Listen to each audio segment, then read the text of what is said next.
Shalom, shalom. What a beautiful day. What a beautiful day to be in the family of Yahuah Elohim. Praise Yah, we don't have to live in the land of Nod. We can come out from there. We are not the seed of the wicked one. Yahuah, we just praise you, Father, that you have given us all things for life and righteousness if only we will seek them out. Yahuah, I asked, Father, that you would give a deep drink to each and every one of us of the living water, the water, Father, of life that leads to everlasting life. Some will rise and go to life, and some will rise and be condemned. Yahuah, your word says so. Father, give us life. Let us be the sons and daughters in obedience to your word that you made flesh and dwelt among us, Yahuah. Thank you, Father. In your precious, Holy Spirit-filled breath, Yahuah, who came to rescue us, Yahusha. Hallelujah. Hallelujah. Okay, so today I want to take a look at Genesis 4:16. So Cain went out from the presence of Yahuah and dwelt in the land of Nod on the east of Eden.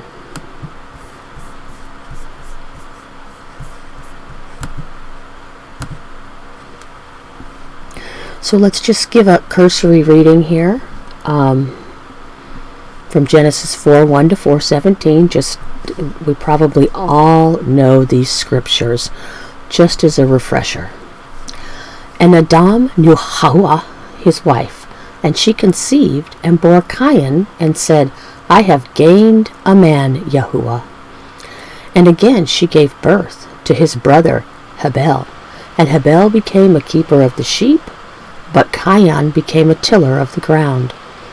And it came to be in the course of time that Cain brought an offering of the fruit of the ground to Yahuah.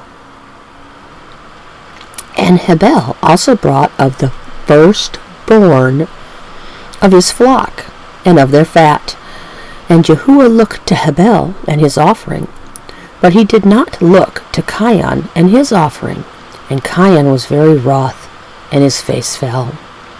And Yahuah said to Cain, Why is he wroth towards you, and why is your face fallen? Is it not if you do good, you are to be accepted?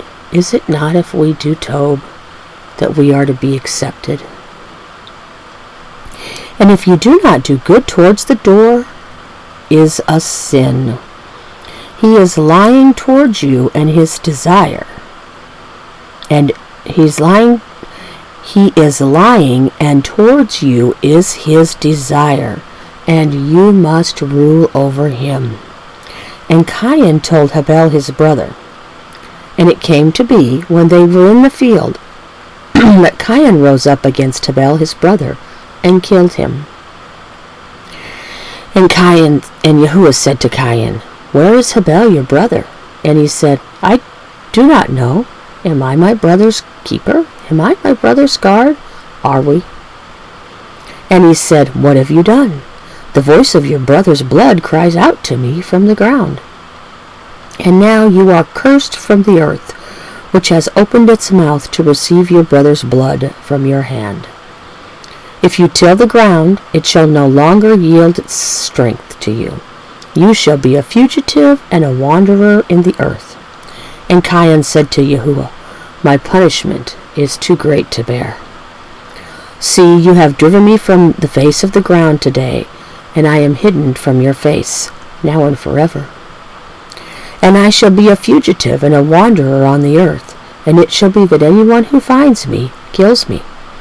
And Yahuah said to him, Well, if anyone kills Cain, vengeance is taken on him sevenfold. That's an oath. That's a promise. And Yahuah set up a sign for Cain, lest anyone finding him strikes him. So Cain went out from the presence of Yahuah, and dwelt in the land of Nod on the east of Eden. And Cain knew his wife, and she conceived and bore Hanak. And he built a city, and called the name of the city after the name of his son, Hanak. This is not the righteous Hanak, but an evil Hanak.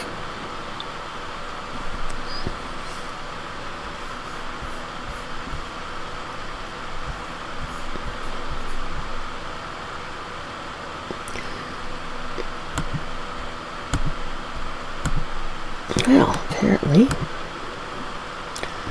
So, just want to say a couple things before we actually get into this word. Fugitive and wanderer. We're going to be looking more at wanderer, but we're going to look at them both. So going back up,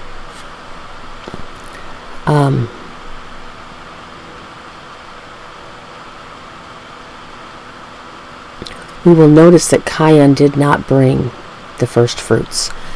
Cain cannot bring an offering of first fruits unto Yahuah, because he is of the evil one. Kills his brother, was his physical brother. Kills his brother. It's a picture for us. It's a picture for us.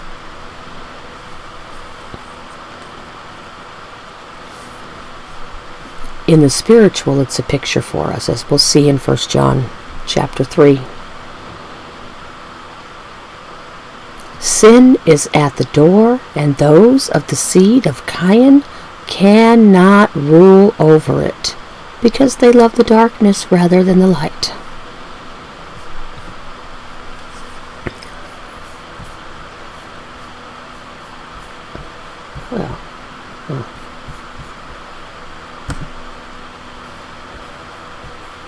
So I just wanted to take a quick look before we start. Not that we're not started, right? So here's Cain, 70:14. Let's see, it comes from 70:13. So we'll go back to 70:13. In the original sense, fixity, a lance as striking fast. Oh yeah, that's what the seed of Cain wants to do. And as we can see, it comes from the Kuf Nun. It's at 14. It comes from the Kuf Nun from right to left. MN, spearhead, like the bill of a bird used to defend the nest. The bill of a bird used for feeding its young and as a weapon. Huh, that's interesting. We see here at the 1428 root, the Kuf Nun means to acquire, the concrete is nest, and the abstract is zealous. The pictograph Kuf, which is the sun on the horizon, and the gathering of the light, and the Nun is a picture of a seed. Combined, these mean gathering for the seeds. The parent birds go about gathering materials to build a nest where they will raise their seeds, or their eggs.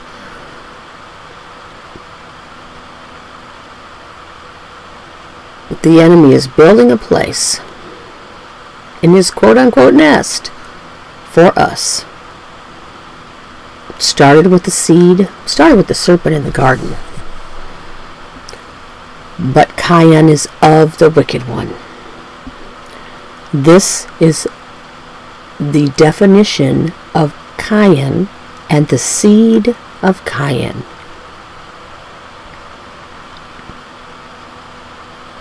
It's out to steal, to kill, to destroy, to accuse the brethren, especially those whose works are righteous, because theirs are unrighteous. Okay, so I just wanted to take, there's, on the screen over here, I've got all kinds of, oh look, see it over there? On the screen over there, I've got, several of the words that have H numbers next to them that I kind of thought were important. Would I like to go through everyone? I would. But we'd be here longer than my customary 4 hours. So we're going to move on.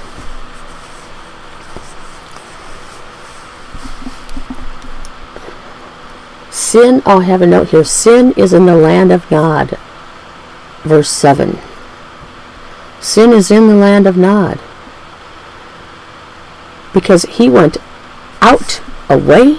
He went away from the land to Nod, which was east of Eden. Why was it east of Eden? So he could see the sun rising in the east every day and be reminded, as a bridegroom coming out of his chambers. That's what the picture of the sun is. You don't worship the sun. We've been through that in some other videos. It's a picture. Every day he was reminded, and he could not escape from the heat thereof. Every day as it comes up in the east.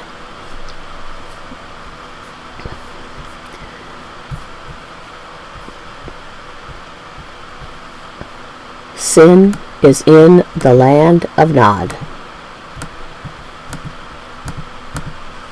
So, Genesis 4:12. If you till the ground, it shall no longer yield its strength to you. You shall be a fugitive and a wanderer on the earth. So the first word, just quick look, fugitive. H5128. You can see there in the Strongs. Nuha. A primitive root to waver in a great variety of applications, literally and figuratively, as subjoined. You'll see it down there in the Ancient Hebrew Lexicon in blue. Shake, to wag or shake back and forth or up and down. Also a wandering as wagging about. At the J above that we see the action is to shake. And at the 2-letter root, at the 1322, we see the noon and the ga. The action is to shake, the concrete is to rattle. So we have the noon, right here at the bottom, the noon, the seed. Next to it, the wa, add, secure, hook, join, pierce, or the ga, which is a rope, which is twisted, which is wicked, which is dark. Some of you may know about the difference between the ga and the ayin, and we're going to go with the ga. So he's a fugitive. That seed which Cain carries is secured and joined to wickedness, to darkness. It's twisted. He's a fugitive. He did not rule over sin. Cast out to the land of Nod, which is the place the enemy would like us all to be in this day and age. So here we have wanderer, H5110. I wonder if I had a G in the last one too. Well, you know how I am about changing things on the fly. I got no problem with that. Oh, no, I got that one right. Nude, nud, a primitive root to nod, that is waver. Figuratively to wander, flee, disappear, also from shaking the head in sympathy, to console, deplore, or from tossing the head in scorn. To taunt. There's a word for you. To taunt. People that are living in the land of Nod like to taunt you. We see down here in the blue in the Ancient Hebrew Lexicon, Nod. And this is the word for wanderer. We're not even in the land of Nod yet. The people who are in the land of Nod are nude. They're Nod. They're Nodites. We don't have that in Scripture, but that works for me. To shake or wag out of pity, sorrow, or wandering. We see at the J, the action is nod. At the 1303, the 2-letter root, we have the noon and the dal. Action is Nod, concrete is mound. The pictograph Noon is the sea. The dal is a picture of the tent door that allows movement back and forth through the tent. Combined, these mean continue back and forth. A back and forth movement such as the shaking of the head. Remember I said sin is in the land of Nod? See, the seed is secured in that land, shaking their head, shaking their head, shaking their head, move back and forth, back and forth, back and forth, back and forth. And guess what that door is going to be someday? Shut in their face. Just like it was shut in the face. I shall no longer be before you, Cain said. My punishment is too great. You have driven me from the face of the ground, and I am hidden from your face. The door is shut. Cain has been marked so that no one would kill him, because the time has to continue on till the end. The tares and the wheat must grow up together, and at that time the harvesters will go and get the crop, but not us.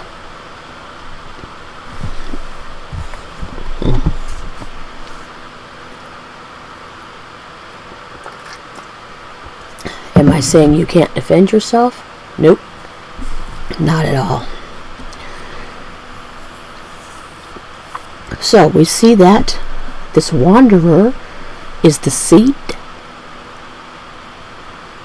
that has secured itself to just being, oh yeah, I agree with everything you say on there.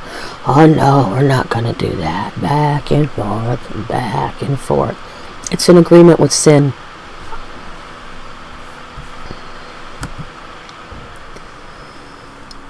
So here's our land of Nod. We can see Strong's. Some reason I guess I want to be in the Greek. Strong's, Hebrew 5113, excuse me. Nod. But you can see there in blue right here, we have it in the English as node. Nothing they're doing in this day and age is, there's nothing new under the sun. It all comes right out of Yahuah's language. It just comes right out of the pictographs. I mean, it's right before our face if we'll only look to see. The same as H5112, Nod, the land of Cain. So we see down there at the N, in the blue, in the ancient Hebrew lexicon, wandering, in the sense of nodding one's head when wandering about. Walk in the earth. It's not bearing, truly not bearing its fruitfulness to us, shaking their head. Shaking their head. It's not bearing their fruit. You have driven me from the face of the ground, and I am hidden from your face. And that they are. Just like this, just like this. Again, we have the seed, which is the noon on the right, the wah, which is the tent peg, and the dal, which is the door. We need to get out of the land of Nod. Follow the seed that is secured and joined to Yahuah so we can enter that door. Exit the land of Nod, the seed that is secured, that's moving itself back and forth so the door can be slammed shut in its face. And again, the land was east of Eden, as a reminder, as the sun came up every day, that he was banished. This seed is banished from the face of Yahuah forever, if we choose that route. So I wanted to put the whole root line up here. I remember why now.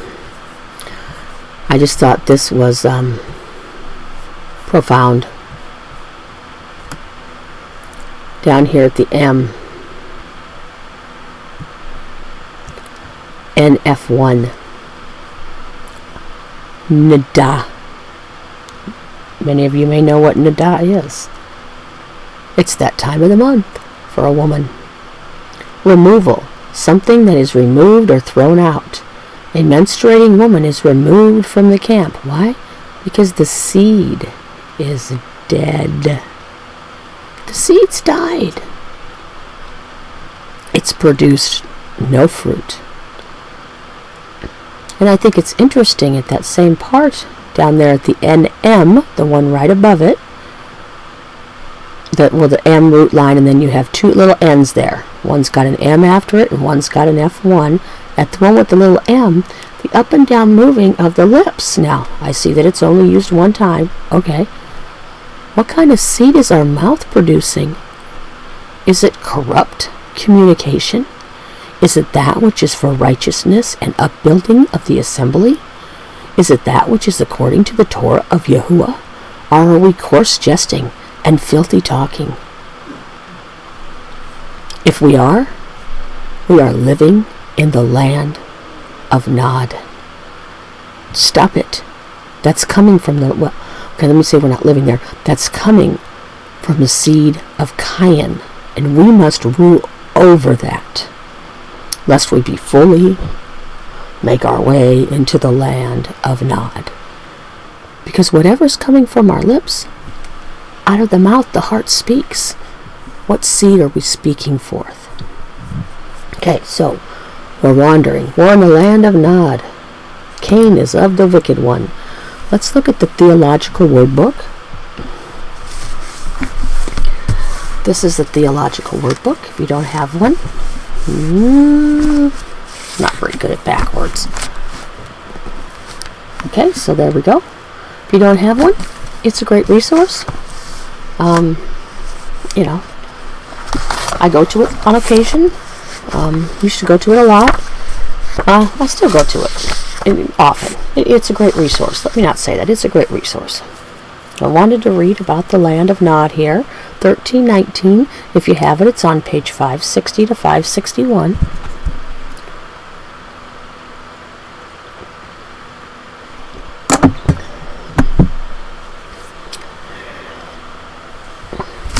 Okay, now they've got all these vowel pointings in here and all that business, so I'm just going to pronounce it like they have it.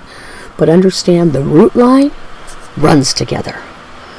It's all got the same connotation behind it. Okay, nud, which is a wander, basically denotes a going back and forth. It is applied to physical movement or an attitude. Arabic nada, move to and fro, as the head of one falling asleep. We're headed into the land of Nod. If we're following Cain, we're asleep at the wheel. The two connotations of our word are evidenced by its parallels and synonyms.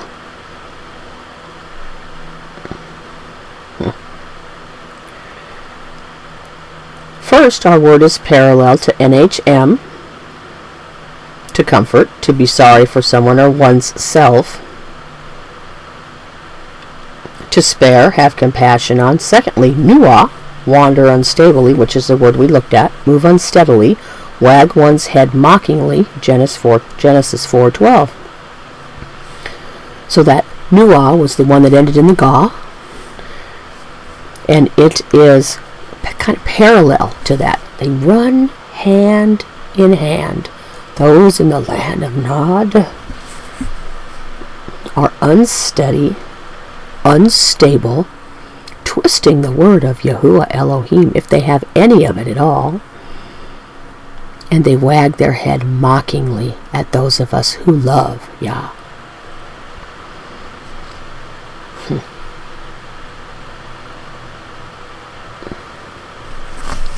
The basic meaning, to wander aimlessly and or homelessly, is seen in the curse of Elohim placed upon Cain, Genesis 4:12 and 14. He was not only driven away from his parents, but was condemned to be an unstable person and a homeless wanderer, a nuah and a nud. That our root connotates aimless to and fro wandering movement. Aimless wandering to and fro movement. It's clear from 1 Kings 14:15, where it represents the action of a reed moved by water. Another example is Isaiah 24:20, where it represents the unsteady wavering movement of a drunk man. In Proverbs 26:2, it parallels a bird's flying, signifying its aimless, flitting motion. Well, I'm not so sure I agree with that, but okay. This to and fro movement is also typical of the nodding of one's head, as a sign of pity that sympathizes with one and recognizes the magnitude of the evil. Because we can be saying, "Oh no, don't do that. Oh no, that's wrong." We can say that. But we're not nodding our head in agreement with the world.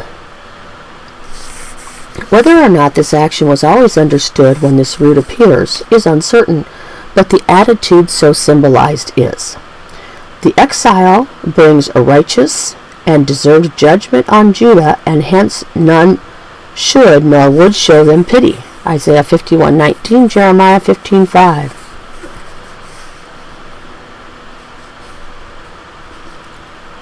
Other nations judged by Elohim receive similar treatment, i.e. Elohim declares that no one should or would have pity on them. Jeremiah 48:7, Nahum 3:7. That's the way it will be. Jeremiah says that the magnitude of Judah's punishment will be so great that it will be fruitless to mourn, nud, for the dead king Josiah in view of the calamities that will come upon his successor. Why? Because he found the book of the Torah in the house of Yahuah Elohim. And then his successors came. And it wasn't good. Individuals in deep trouble are objects of sympathy. The nodding of one's head may connotate astonishment. Even more forceful nodding connotates scornful rejection or deep mourning. The verb often signifies flight away from, nous and nadad. In Psalm 11:1, David asserts that Yahuah is his refuge and chides his enemies for advising him to seek another refuge.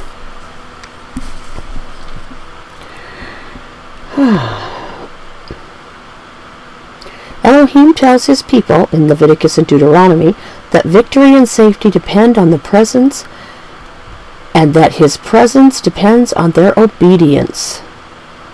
This idea is reflected in 2 Kings 21:8. David, reminding Elohim of the ancient promise, prays that evildoers will not be allowed to drive him away. Nod. To where? To the land of Nod. That's Psalm 36:11. So that's just a little bit of background on the word. Some of the context applies to what we're going to talk about. Some kind of applies in a different manner. But there will be mourning and weeping, gnashing of teeth, and there will be those that will continue to shake their head and raise their fist at Yahuah. Whose people are we going to be? Deuteronomy 4:15-20.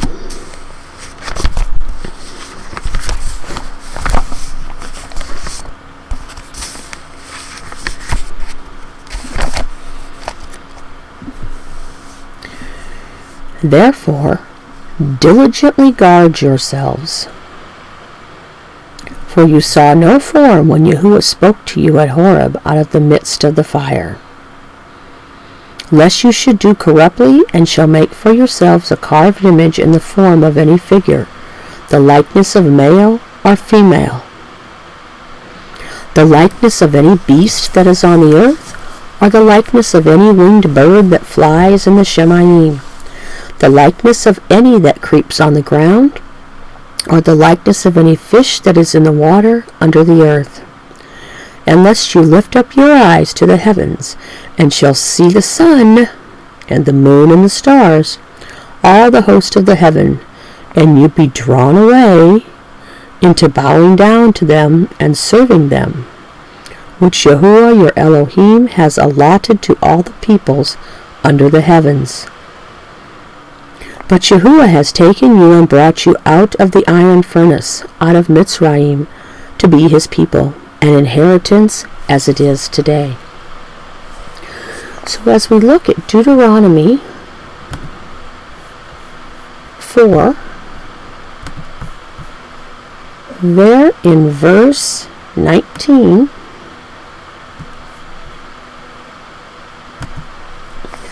to be driven away, to drive an axe through wood, or to drive someone from something out or away. It is a noon, a dal, and a het. The action is to drive, but it comes from nud, being tossed to and fro. He's allotted us the sun and the moon and the stars, but we shall not be tossed to and fro by serving them. They've been allotted to everyone.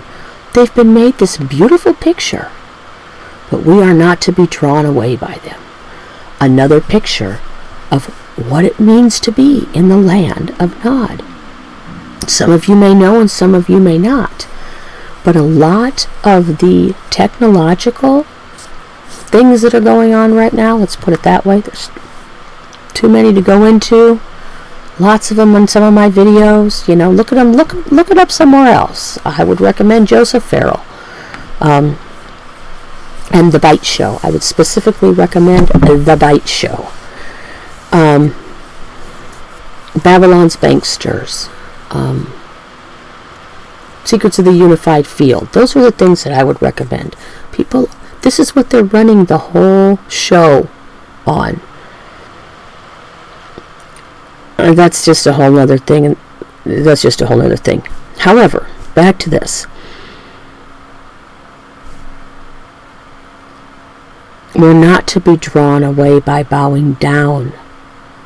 This is part of being in the land of Nod, and using these things as the seed of Cain is today, against the people of Yahuah. Not only to find the people of Yahuah, to taunt the people of Yahuah, but to draw the people of Yahuah into sin, because sin is always here. We must rule over it and not be drawn away by it. But Yahuah has taken you and brought you out of the iron furnace, out of Mitzrayim, to be his people and inheritance as it is today. He's drawn us out from those things. We're not to be part of that. Take a look at Mitzrayim and tell me about the sun, Ra'ah, and the moon, and the stars, and their worship of all those things, and the pyramids that they're using, the technological aspect behind them that they're using. We are not to be drawn away by these things and the use of them against us. He's brought us out from that for an inheritance so that we can go through the door, not have it shut in our face, so we can be before the face of Elohim, not like Cain, who was driven from it.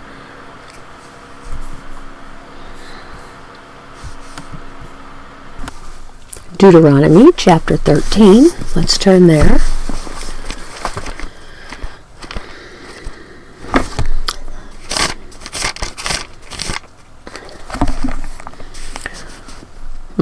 When there arises among you a prophet, or a dreamer of dreams, and he shall give you a sign or a wonder, and the sign or the wonder shall come true, of which he has spoken to you, saying, Let us go after other mighty ones which you have not known, and serve them.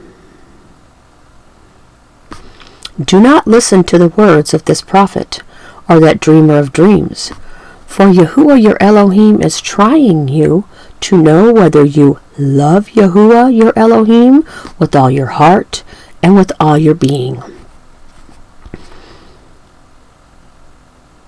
The adversary is going to do signs and wonders. If he's not planting the seed, the noon of the word of Yahuah Elohim, do not listen to him. Walk after Yahuah your Elohim, and fear him, and guard his commands, and obey his voice, and serve and cling to him only. And the prophet, or that dreamer of dreams, is put to death. because he has spoken apostasy against Yahuah your Elohim, who brought you out of the land of Mitzrayim, brought us out to bring us into an inheritance, and ransom you from the house of bondage, to make you stray. He is one that is speaking apostasy is doing it to make us stray from the way in which Yahuah Elohim commanded us to walk. Thus you shall purge the evil from your midst. All right, we're going to stop there in verse... Oh, aren't those some interesting notes at the bottom? Oh, well, we'll look at those in a minute. We're going to stop at verse 5, Deuteronomy 13, and we're going to go to verse 5.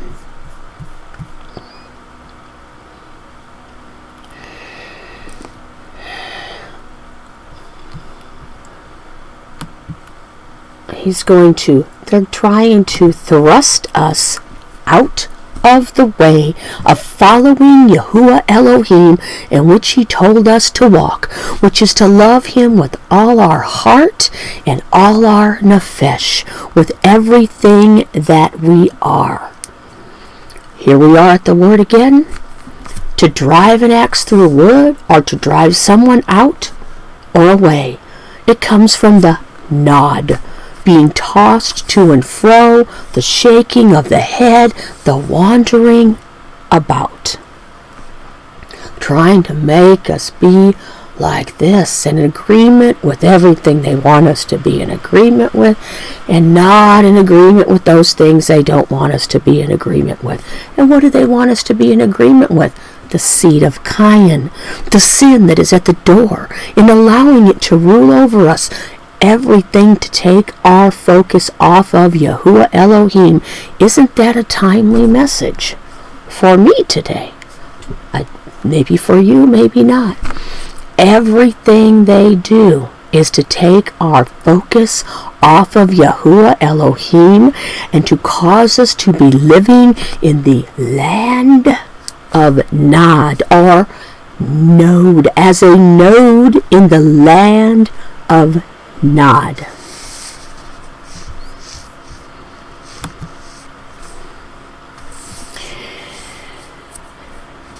And now we don't even know who's risen among us due to, I have www down there in the notes. See my hand? See, Sylvia? It goes off the screen, comes on the screen, goes off the screen, comes on the screen. Remember that? Anyway, so now we have the worldwide spider web out there. How about that, Donna? I wonder what kind of music it makes when you record it as they're making their spider web. We have the worldwide spider web out there, the www, and we don't even know who's risen among us. Yet Yahuah should give us the discernment to see it. If they're telling you to follow someone other than Yahuah and his Torah, I don't care what kind of sign they're doing. It doesn't matter. They're liars, and they're of the seed of Cain. And what is this worldwide spider web doing? Playing on everything it knows about us personally, psychologically, etc., etc., etc. If we think it's not all a manipulation game, we're living in the land of manipulation out there. Everything is based on manipulating us. The enemy is all about manipulating us. We can choose to do it or not to do it. The enemy is all about manipulating us. Yah gives us a choice and makes a way of escape with everything. He already knows what we're going to choose. It's all about manipulation. Why are these ones having signs and wonders? To manipulate us into serving other mighty ones, and to giving in to them, and to agreeing or not agreeing with whatever they want us to. Verse 6. When your brother, the son of your mother, or your son or your daughter, or the wife of your bosom, or your friend, who is as your own being, entices you secretly, saying, Let us go and serve other mighty ones which you have not known, neither you nor your fathers, of the mighty ones of the people, which are all around you, near to you or far off from you, from one end of the earth to the other end of the earth. And now we've got the worldwide spider web to take us from one end of the earth to the other end of the earth in the blink of an eye. It's right at our fingertips.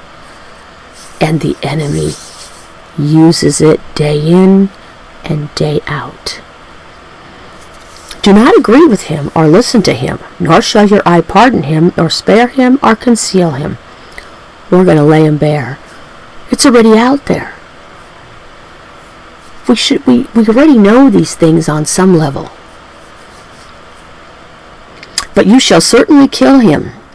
Your hand is first against him to put him to death, and afterward the hand of all the people.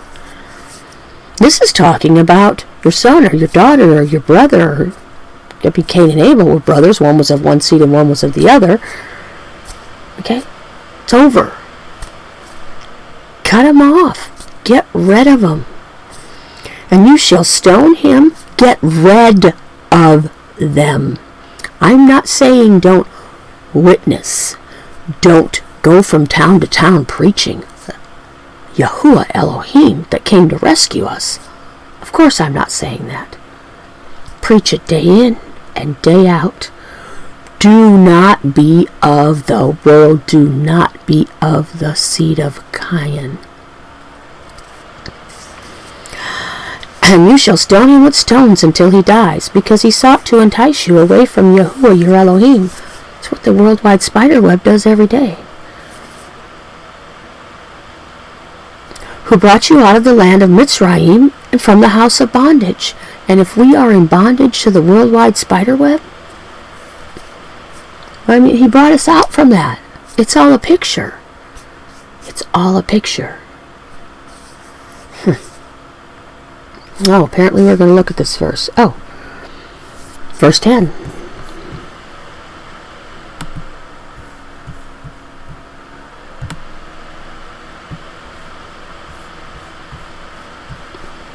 And thou shalt stone him with stone that he dies, because he has sought to thrust thee, oh, there it is again, thrust thee away, draw us into the land of Nod spiritually. So what to do? Yes, whatever you say. No, we won't do that. Yes, we will do that. Let me look at my phone all day long. Hey, let me look at my computer all day long. It's the land of Nod. You are a node in the land of Nod. This was a picture for us. And the adversary knows it. And he knows the technology behind it.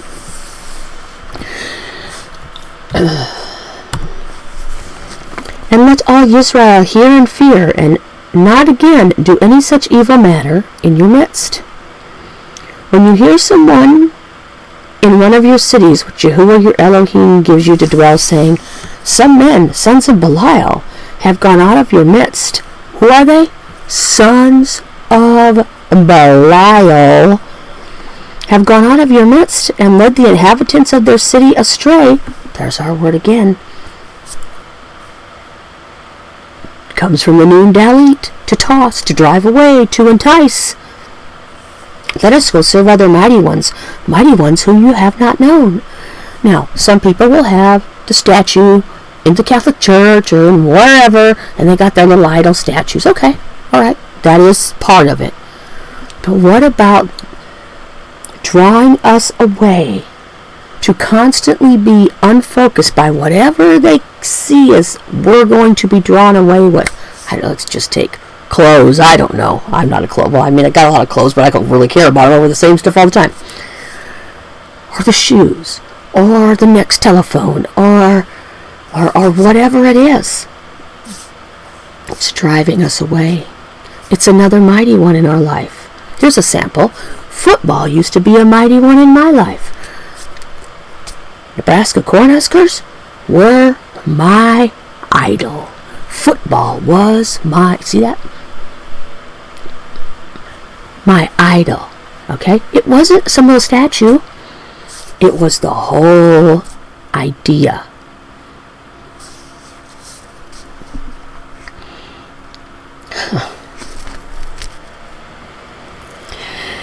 All right, some men, sons of Belial, have gone out from your midst, and certainly they are of the wicked one, of Cain, seed, have gone out from your midst and led the inhabitants of their city astray.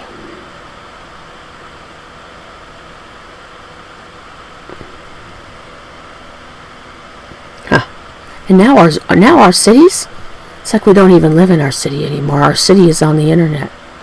This is like our home. Facebook is most people's home. Do I have a Facebook? Yeah, I got a Facebook.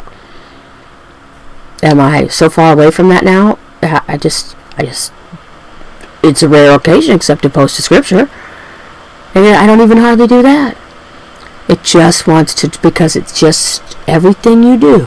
Every scroll, every click, it's trying to entice you into something that is, and it seems something that is sinful, and it seems so benign at first, just like cartoons.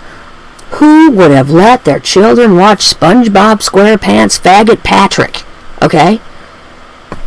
30 years ago, 40 years ago. Wouldn't have happened. Who would have let them watch some of the things they watch now? Wouldn't have happened. It's a slow fade. It all starts out almost like it's innocent and benign. It's black or white. It's one way or the other. There is no middle ground. You're not going in on middle ground. You're going in on the narrow path. And that's white. Everywhere else outside of that is black. It's that simple.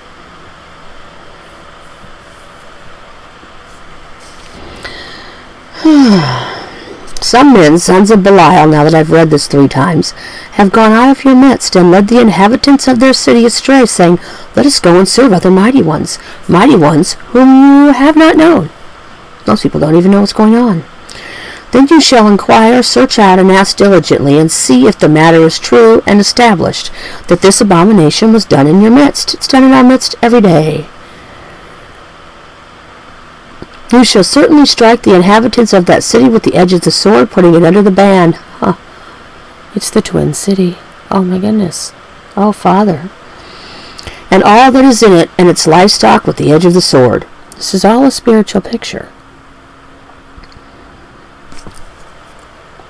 We're not going to go kill someone's livestock today, because it's all on the worldwide spider web.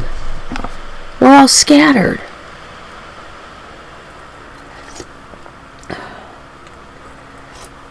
Am I saying this physical isn't going to happen again in the end? Revelation says so.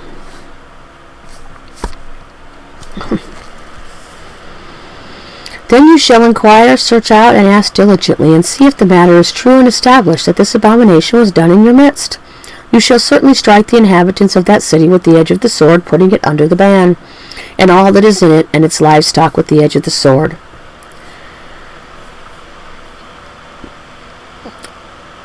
So the whole city should have died, looks like to me.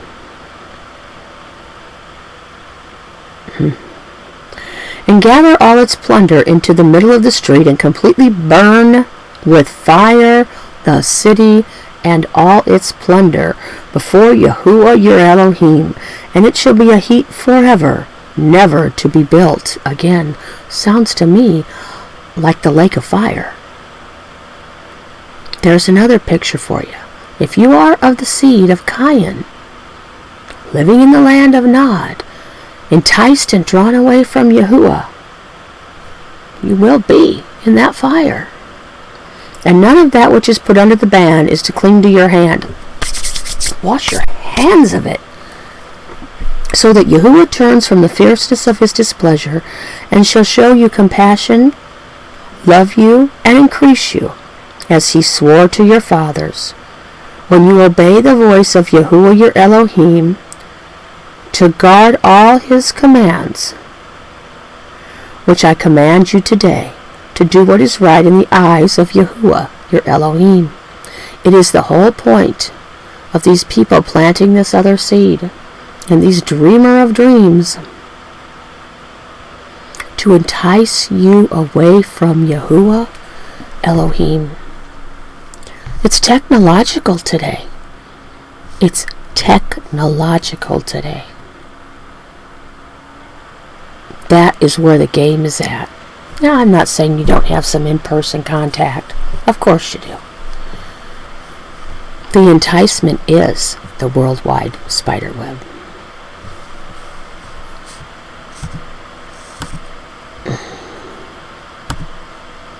So, I would like to recommend that after saying all that, I would like to recommend that if you have Netflix,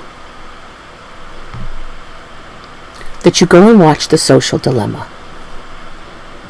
I am in agreement with the whole thing except for they're saying that the misinformation being spread is actually the truth. So we're talking about Netflix. Okay. So they've put all this out there. It's right before our face. It's nothing that we didn't know. It's right before our face. They put it in our eyeballs. Of course, there's a little twist to the adversary in there saying, oh, this is the misinformation that's being spread, but actually it's vice versa. So the enemy is a liar and the father of all lies. He can't be telling the full truth and the whole truth because it's impossible for him.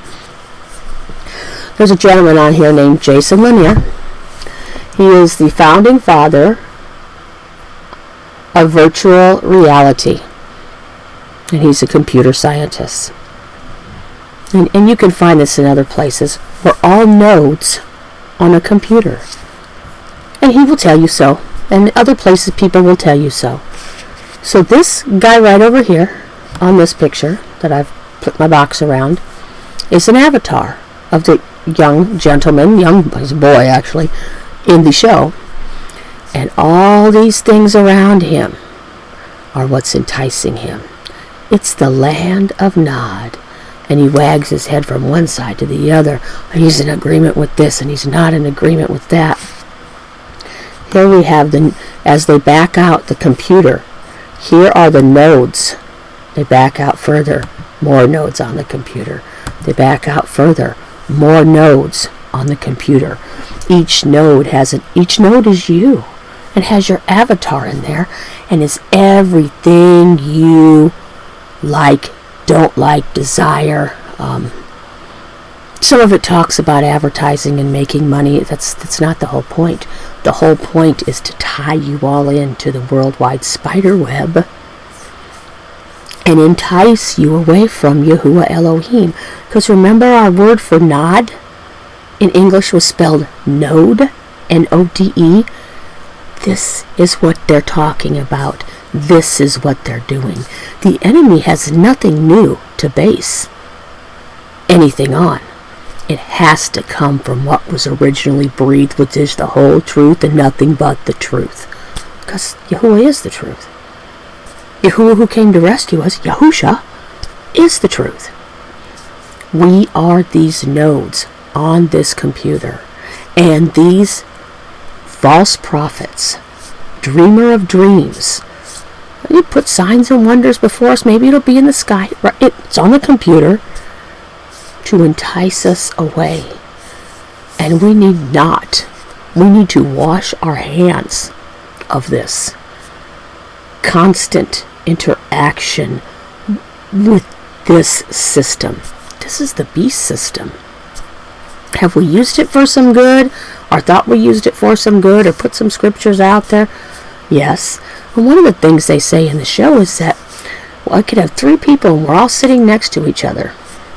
A mother, a daughter, a husband, a father. And everybody thinks everybody else is seeing the same thing. But they're not. Because everything is based on everything they know about you and human psychology. We're not seeing the same thing. So now I'm in this quote-unquote bubble, if you will, of all people that think just like me. So I think everybody else thinks just like me. And I'm living in this world, in this quote-unquote little city. I'm living in my own world. Okay, now we're supposed to be in this world, but not of it. We're supposed to be living in a whole nother world. This has all been created technologically, some of it based on the sun, the moon, and the stars, and the pull they have on the planets in psychology, just like the moon pulls the tides, okay? They're using all that. They figured it out. If you've ever done any pyramid study, you might have some idea. Again, I would highly suggest the YouTube channel called The Bite Show, and everything on there by Joseph Farrell. Theologically, we disagree. The way it is. Brilliant researcher. Brilliant researcher. Brilliant understanding of these things. We are nodes on this computer. We are nod. Wanderers. Fugitives. In this dark and twisted place, just like that twisted rope showed us. It's all a game. And even those of us that think, I include myself in this, that might have done some good or are doing some good out there. I mean, okay, maybe. They're going to come against us for that. They're going to come against us for that anyway. But it's all used to play us. Play us. Play us. Play us.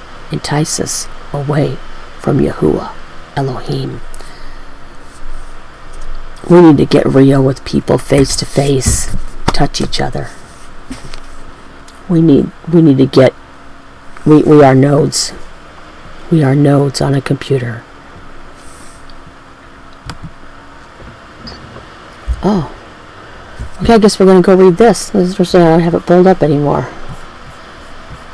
Let's go see if I can find it.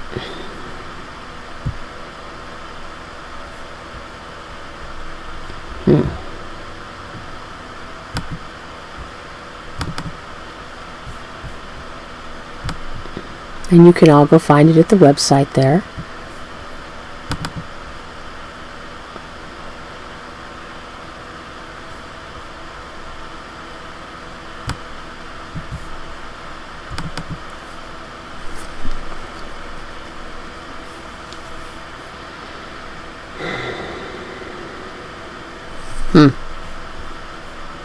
Alright, let me go pull up this link.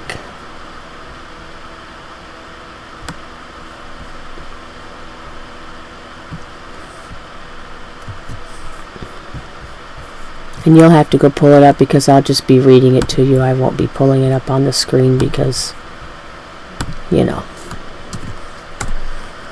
I could do copyright issues at any time, I guess.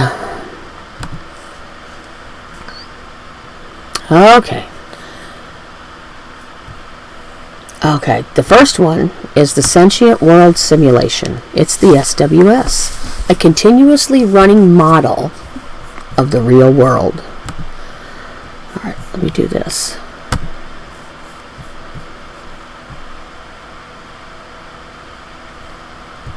I'm going to read some of this, just a little bit of it. We're all living in the land of Nod. Gosh, it's almost too much.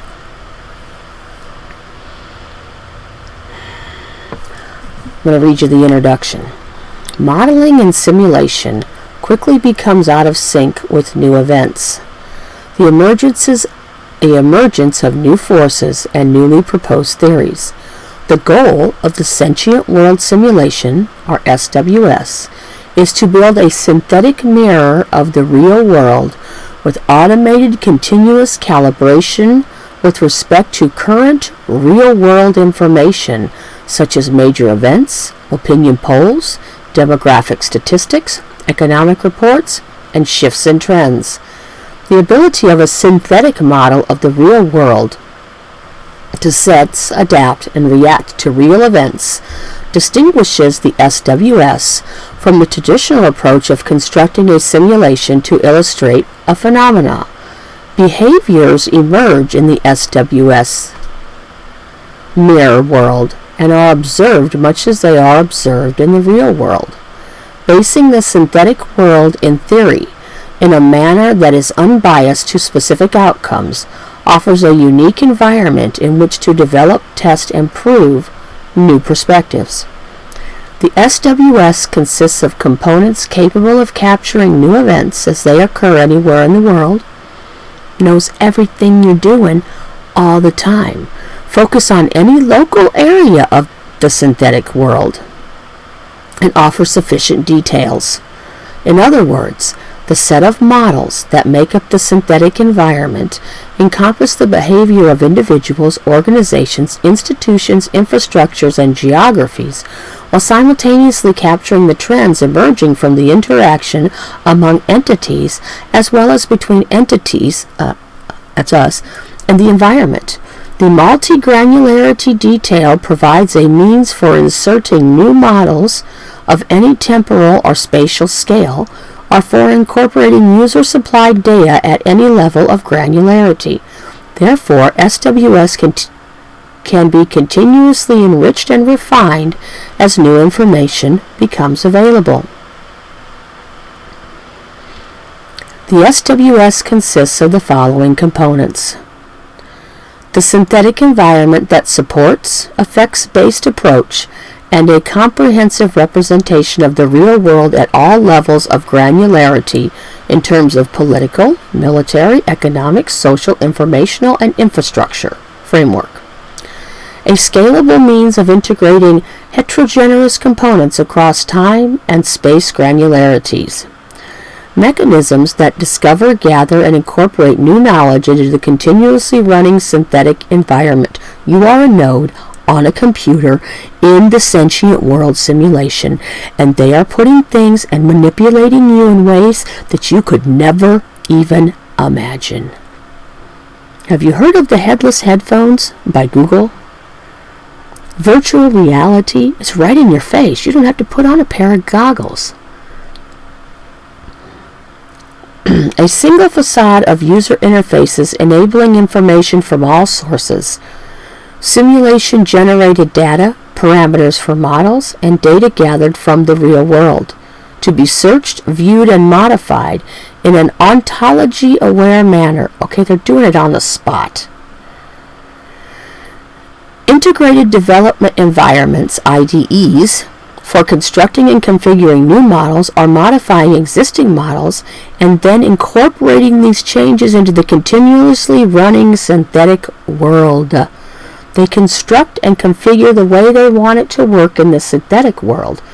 They look at all the possible outcomes. It's called combinatorial optimization.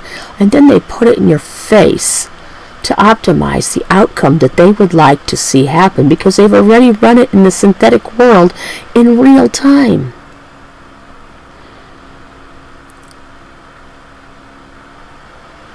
A means to take excursions from any point in time in the synthetic world to focus on select regions of the world, leverage private user data, or to research specific theories by simplifying the types of models to employ in the excursion. Okay. You can go on and read this document. That's just the overview of it. It's near real time. Why? Because it's got everything about you on there. We have been sucked into the worldwide spider web. And the music plays on, Donna.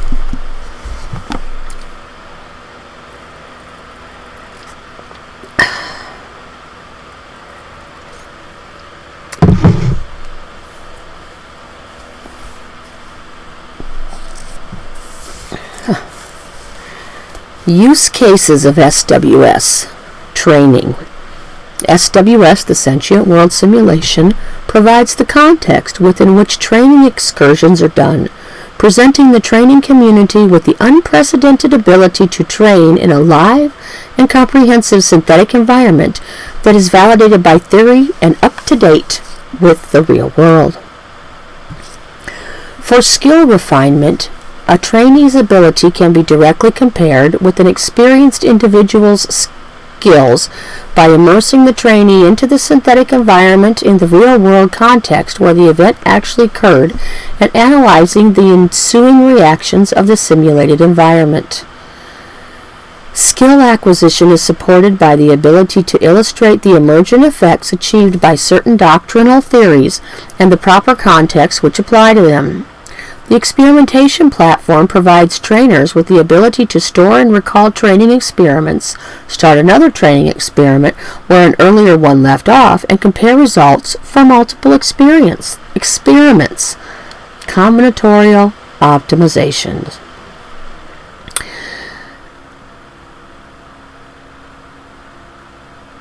Analysis. Analyst theories are continuously weighed against emergent phenomena in SWS. As SWS progresses with new real-world events, it's all a stage. All the world's a stage. The divergence between proposed theories or models indicates a need for a change in thinking. Likewise, the synthetic world may confirm the relevance of theories. The synthetic reference world of SWS provides immediate access to a mix of details from both... Oh, I lost my page. Oh, you stinker. Did you see that? Just gone. Of course you didn't see it. The synthetic reference world of SWS provides immediate access to a mix of details from both the real and synthetic worlds, which remain up to date with respect to real-world data and include details which are not easily obtainable in the real world, such as measurements of emotional arousal for a group of people. Gee, have we seen this emotional arousal in all kinds of different arenas, not just as groups, well, we've certainly seen groups, but as individuals, and to rile them together. Not for Yahuah, not for Yahuah, not to stand in righteousness, for anything that would entice us and lead us away and cause us to remain in the land of Nod as a node, represented by an avatar. The analysis capabilities of SWS also reveal relationships between entities that emerge over time. Analysts can perform full strategic, operational, and tactical net assessments with access to a dynamic description of the links between nodes and across nodes and resources. Relationship between two nodes, relationship across as it spreads out on the worldwide spider web.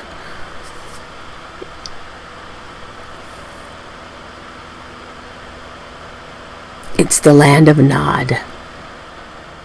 The worldwide spider web is the land of Nod, and we are nodes on their technological computers.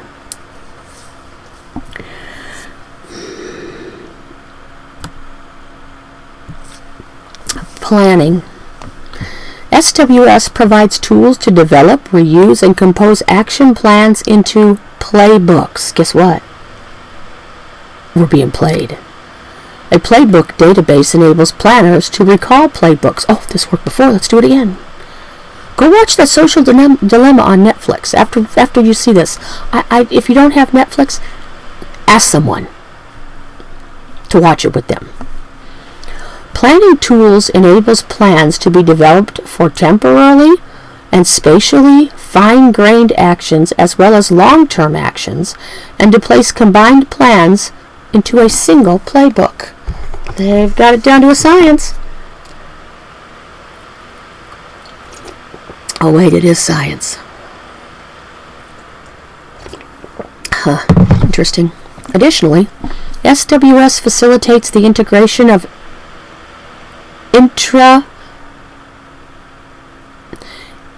interagency participation in computer-assisted events.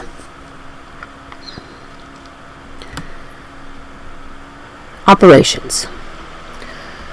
The execution was the last section we're going to read. Oh gosh, I'd like to read it all. Operations. The execution environment enables plans to be utilized in a scenario and decision-making to be injected right into your life. Augmenting real-time information with near real-time and faster than real-time simulation allows RCC, I must have missed what that was, to develop and test multiple courses of action to anticipate and shape behaviors of adversaries, neutrals, and partners. Okay? They're shaping the behavior of people that are partnered with them, people that are kind of neutral, and adversaries. Yo, I'm your adversary, Mr. Land of Nod.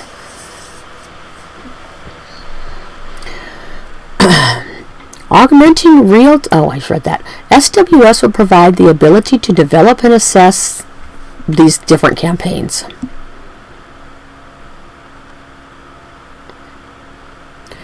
Experimentation. Users of SWS can take excursions that are configurable for the user's unique needs, such as selectively including or excluding models, interfaces, visualizations, and data sources. Not everybody's seeing the same thing. Not everybody's getting the same message. Not everybody's hearing the same stuff. The same stuff is not being implanted in everybody. Users concerned with localized regions of the world can construct an experiment that uses only a subset of SWS.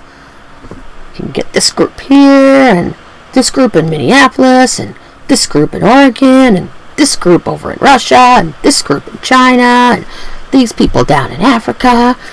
Real localized, if they find they need to. Get the ball rolling. Maybe just take care of some problem in the area. The results from multiple excursions can be merged into a single picture using SWS's Excursion Manager, providing cross-excursion analysis. Researchers can construct experiments to evaluate new models or employ user-supplied data without interfacing with the SWS reference world.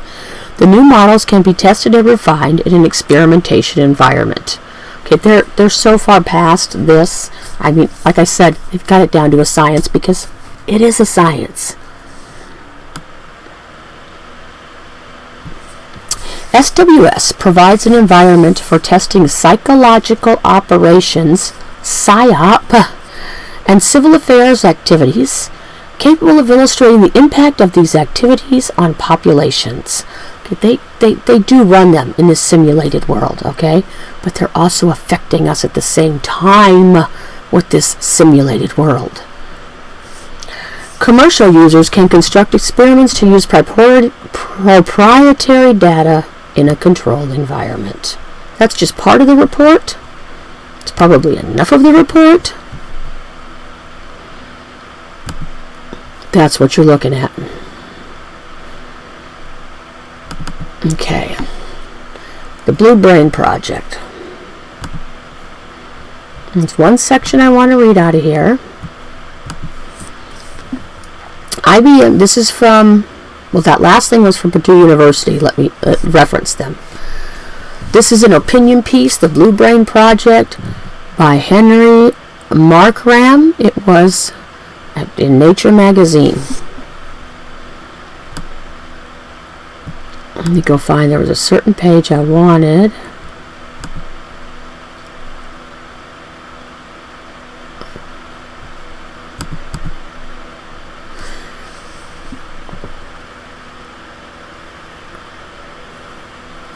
The Blue Brain Project was all about building a biologically accurate model of the brain from first principles to aid in our understanding of brain function and dysfunction.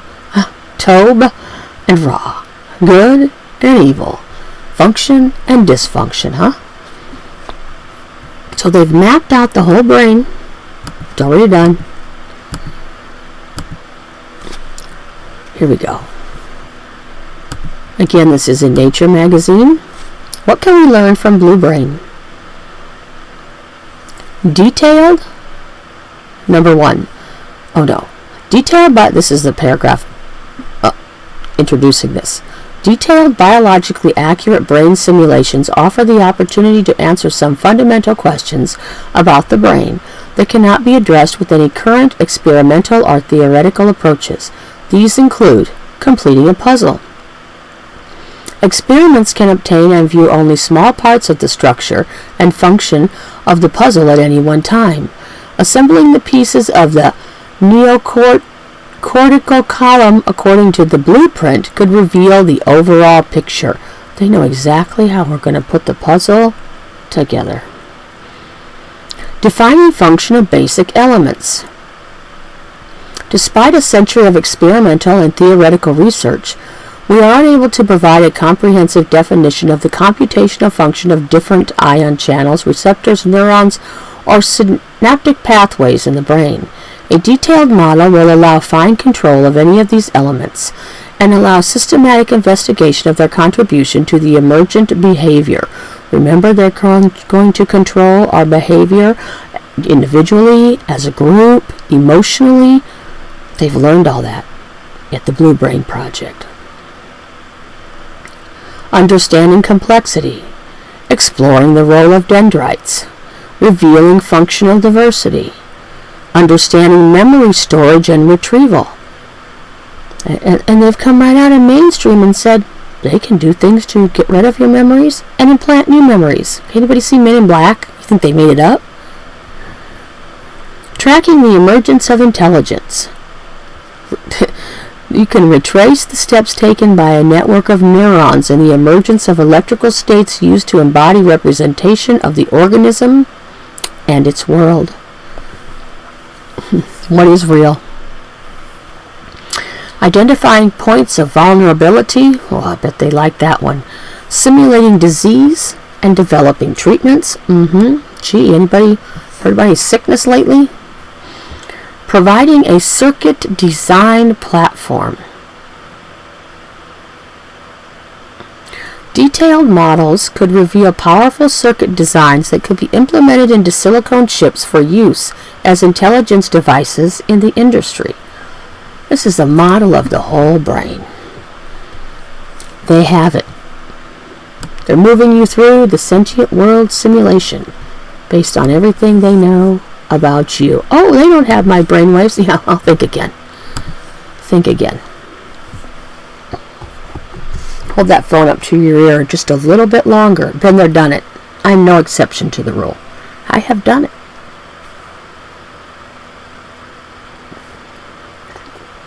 All right. That's good coffee today. All right, let's see what we got next. That's the land of Nod. We are a node. Kayan, node. Land of Nod. Nod, node. It was all a picture. It's all a picture. Oh, Buckminster Fuller. The Buckyball. Whether it is to be utopia or oblivion will be a touch-and-go relay race right up to the final moment. Humanity is in its final exam as to whether or not it qualifies for continuance in the universe. Okay, now, that's what he says. We need to understand his thinking is theologically not like our thinking. We're in the final exam. We've even been blessed with an open book test. Where is our focus?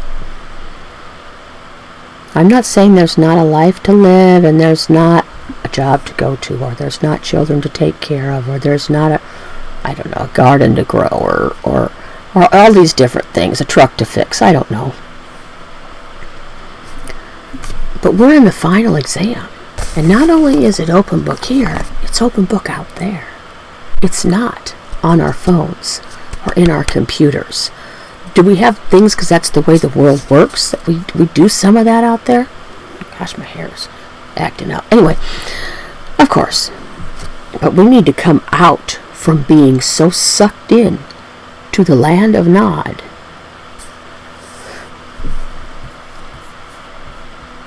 And they will suck you in, and you'll think it's a good thing. It's a great argument. I'm standing up for Yahuah. How do you know that person that you're even speaking with is real? We don't even know who we don't even know anymore.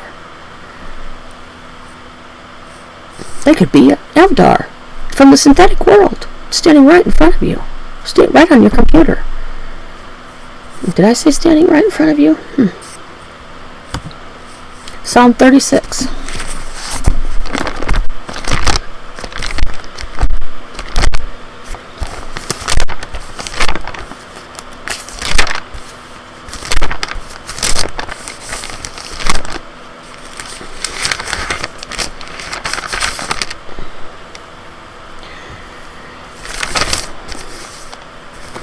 transgression speaks to the wrong within his heart. Where is the seed planted? On the soil of our heart. The original seed, which was sin, because we were born into sin, is planted there. Is that the one that's going to come to fruition? The seed of Cain? Because it sure will speak to us, because it is a battle. Fear of Elohim is not before his eyes, for he flatters himself in his own eyes. What, on Facebook and social media?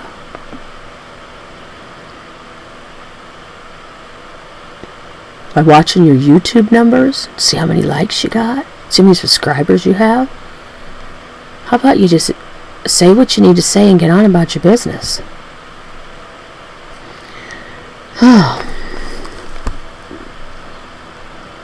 To find his crooked, for he flatters himself in his own eyes. To find his crookedness is to be hated.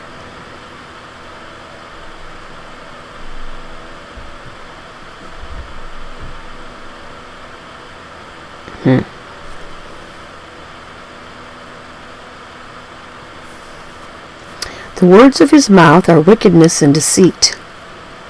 He has ceased. He has rejected the ability to, he's rejected wisdom. He's ceased to be wise. Ceased to discern. People got no idea. We just don't even know what we don't even know.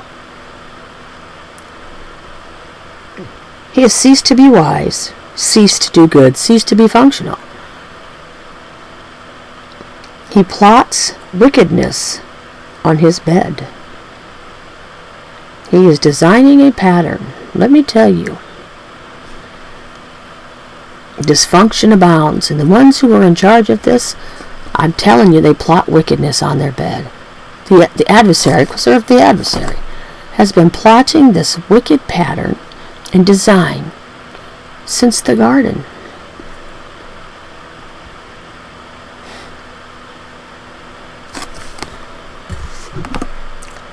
Take a good look at those pyramids. Technological aspect. Christopher Dunn, the Giza power plant. I can't say Joseph Farrell enough times. I just can't. On The Bite Show. Watch him on The Bite Show. BYTE show. With Georgianne Hughes. That's some of his best work.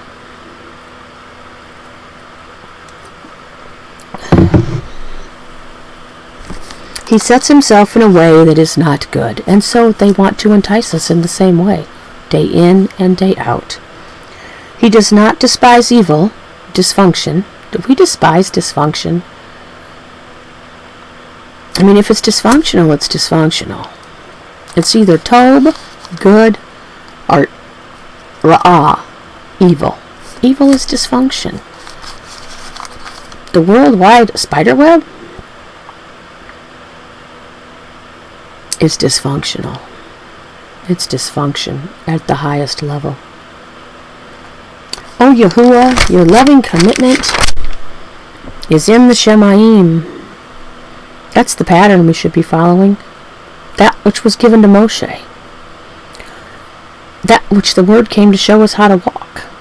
Because there's nothing unclean up there. And your trustworthiness reaches to the clouds.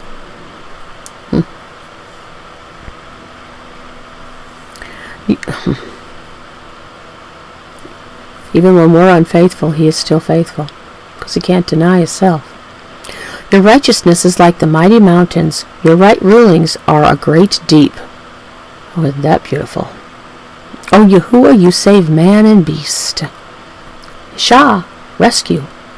Yahuah, Shah, Yahusha came to rescue us. How precious is his loving commitment. Oh, Elohim. Oh, all the power that you possess, which is over all of these aspects. Elohim, that might be for another time. I'm sure it is. And the sons of men take refuge in the shadow of your wings, under his priestly garment, where the zit seats are on there. The pomegranate and the bell, and the pomegranate and the bell, and the pomegranate and the bell. Pomegranate has many, many, many seeds, and is good for the heart. His walk is like the beating of a bell. Ding, ding. Nothing changes. Time's running out. The whole earth rings like a bell. Okay, that was too much. Sorry. They are filled from the fatness of your house, and you give them drink from the river of your pleasures. Take a deep drink. For with you is the fountain of life. In your light we see light. Draw out your loving commitment to those who know you, those who are intimate with him. Let not the foot of pride come against me, and the hand of the wrong drive me away. There it is. Drive me away. Psalm 36:11.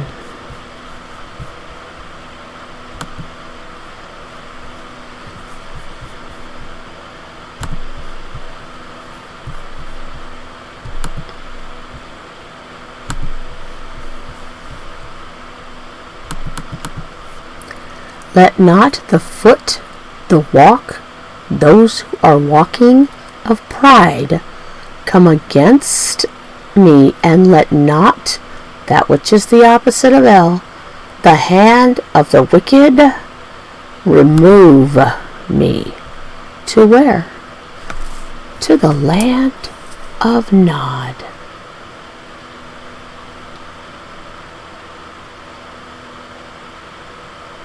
There the workers of wickedness are fallen, overthrown, and have been unable, have been unable, and will be unable to rise. To Kum, resurrection. They will not go in the resurrection. For sure the first. Can you come out? Okay. Come out of her, my people, then. If you are stuck in the land of Nod, there's nothing you can do about it. They got you in a node on a computer. You can delete yourself. You'll still be there as a node. They'll know so. Come out. We need to come out from that constant enticement of it. Again, please go watch The Social Dilemma on Netflix and consider all that I've said here.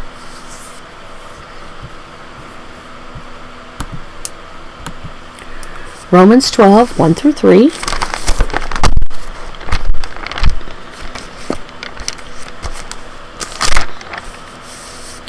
I call upon you, therefore, brothers, through the compassion of Elohim, to present your bodies a living offering, set apart, well-pleasing to Elohim, your reasonable avodah, your reasonable service. That's not what their driving is to. That's not their goal. We need to set ourselves apart and be well-pleasing in this life to Yahuah. And do not be conformed to this world. Do not be in the likeness of the world, but be in the likeness by the renewing of your hearts, by allowing that seed to grow, by allowing him to be the authority that is inside of you, so that you prove through your characters and actions what is that good and well-pleasing and perfect desire of Elohim. For I say, through the favor which has been given to me, to everyone who is among you, not to think of himself more highly than he should think, but to think soberly, to not to be drunk, as Elohim has given to each a measure of belief. We need to come out from the world and the way that it's set itself up today. This doesn't look like it did in the times of Yahusha. The world just doesn't look the same. There were enticements, but they were physical and they were right in front of you. Now it comes in through the door of our eye and the door of our ear Comes right in. James 4. That's their whole point.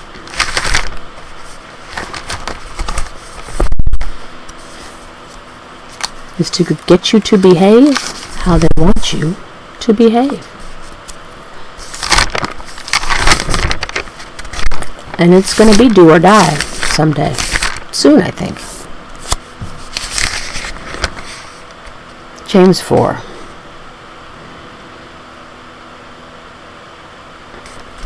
Where do fightings and strivings come from among you? Huh. Boy, oh boy. They sure start that scuffle.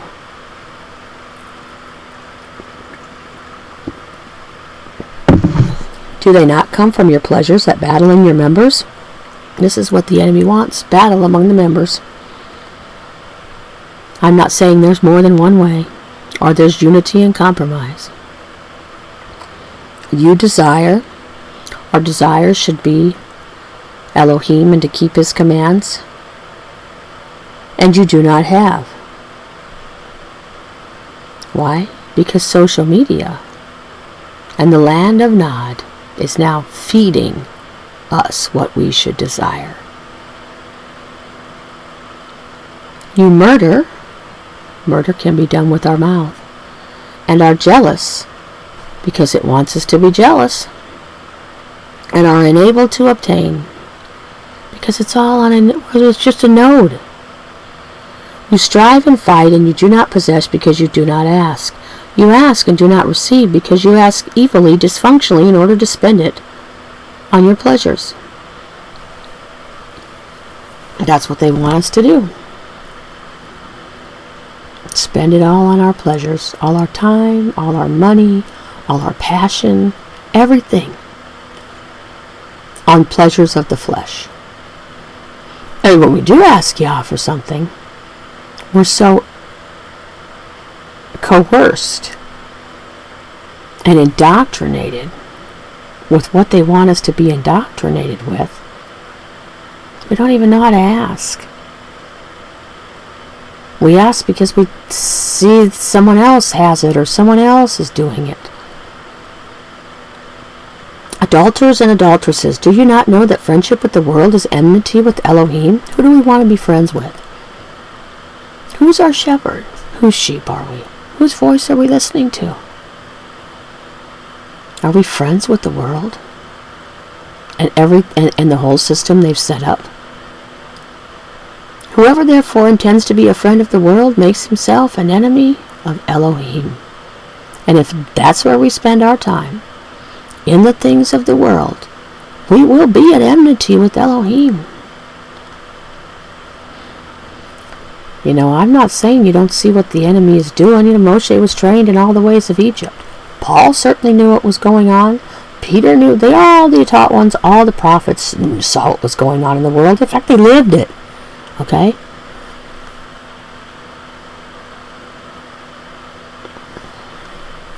But and I don't want to, it's a different time. That doesn't mean anything's changed. We still have to, our desire has to be Elohim and follow his commands. But now it's all right here in front of us on this worldwide spider web. Influencing and affecting and driving. We really need to ask for discernment. To be friends with Yahuah and not with the world. And that should be our heart's desire. Or do you think that the scripture speaks to no purpose? Does the Spirit, which dwells in us intensely, crave unto envy? But he gives greater favor. Because of this he says, Elohim resists the proud, but gives favor to the humble. If you think that's not a bunch of proud-minded individuals, they're running that beast system full of the seed of Cain. I don't know what to say. Of course it is. So then subject yourselves to Elohim and resist the devil. He's proud. He is the proud one. Leviathan wears the proud crown. And he shall flee from you. Draw near to Elohim, and he shall draw near to you. Cleanse hands, sinners, and cleanse the hearts, you double-minded. Are we done wagging our head and being in agreement? That seed's still trying to pop up inside of us and rule over us, and we're just a little bit. It's a slow fade. Lament and mourn and weep. Let your laughter be turned to mourning and your joy to dejection. Humble yourselves in the sight of the Master, and he shall lift you up.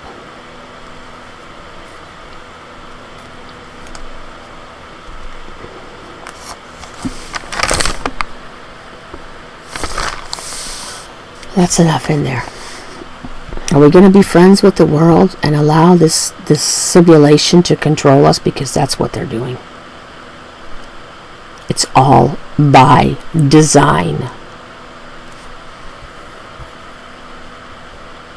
There's a video out here with that same word study. It's all by design. It's a pattern. Yahuah's got the perfect pattern. I know the plans, the pattern I have for you, declares Yahuah, to give you future and hope. The enemy's got a pattern he's trying to create as well. It's not the pattern of Yahuah, but he combinatorially optimizes everything that we will all move in his direction. Because just a little bit this way or this way means we're off the path. We've now moved out of the light into a gray area. It's a slow fade. It's getting darker. Generally, a person doesn't go from here to there. It just doesn't work that way. Generally. Maybe some tragic event. Huh? Maybe they planned that too, huh? 1 John 2, 15 to 29.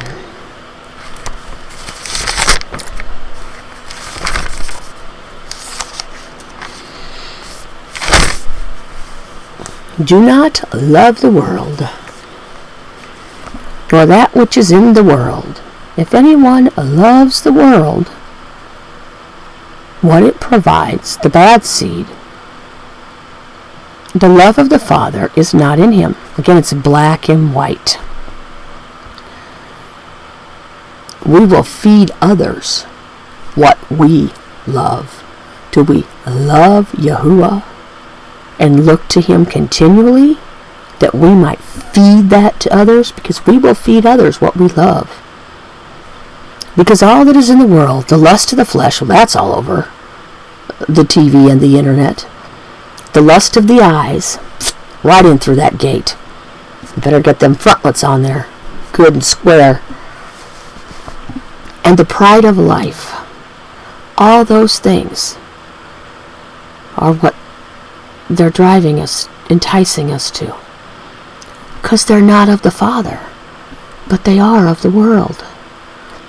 And the world passes away, and the lust of it. But the one doing the desire of Elohim, fearing him and keeping his commands, loving him with all our heart and with all our being, and teaching others to do the same, that remains forever. There's an inheritance. Little children, it is the last hour. I mean, if it was the last hour then, we must be down to the final seconds in the exam.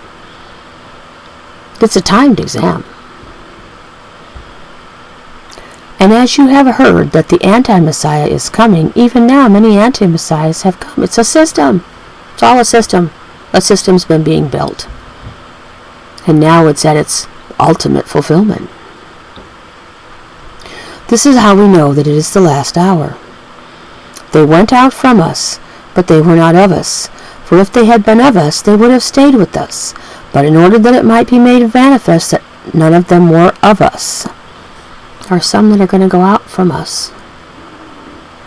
Some that have gone out from us. And everybody says, look, they went out from us. They're of the wicked one. They're of the wicked one. They're of the wicked one.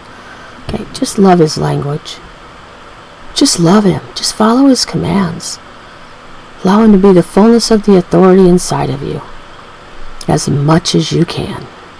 And let everything else go. Don't be so proud as to say, oh, they went out from among us, so they're not of us. Could be. Very well could be. If we each focus on ourselves and loving Yahuah Elohim, then we can feed that to others. And you have an anointing from the set apart one. And you know all.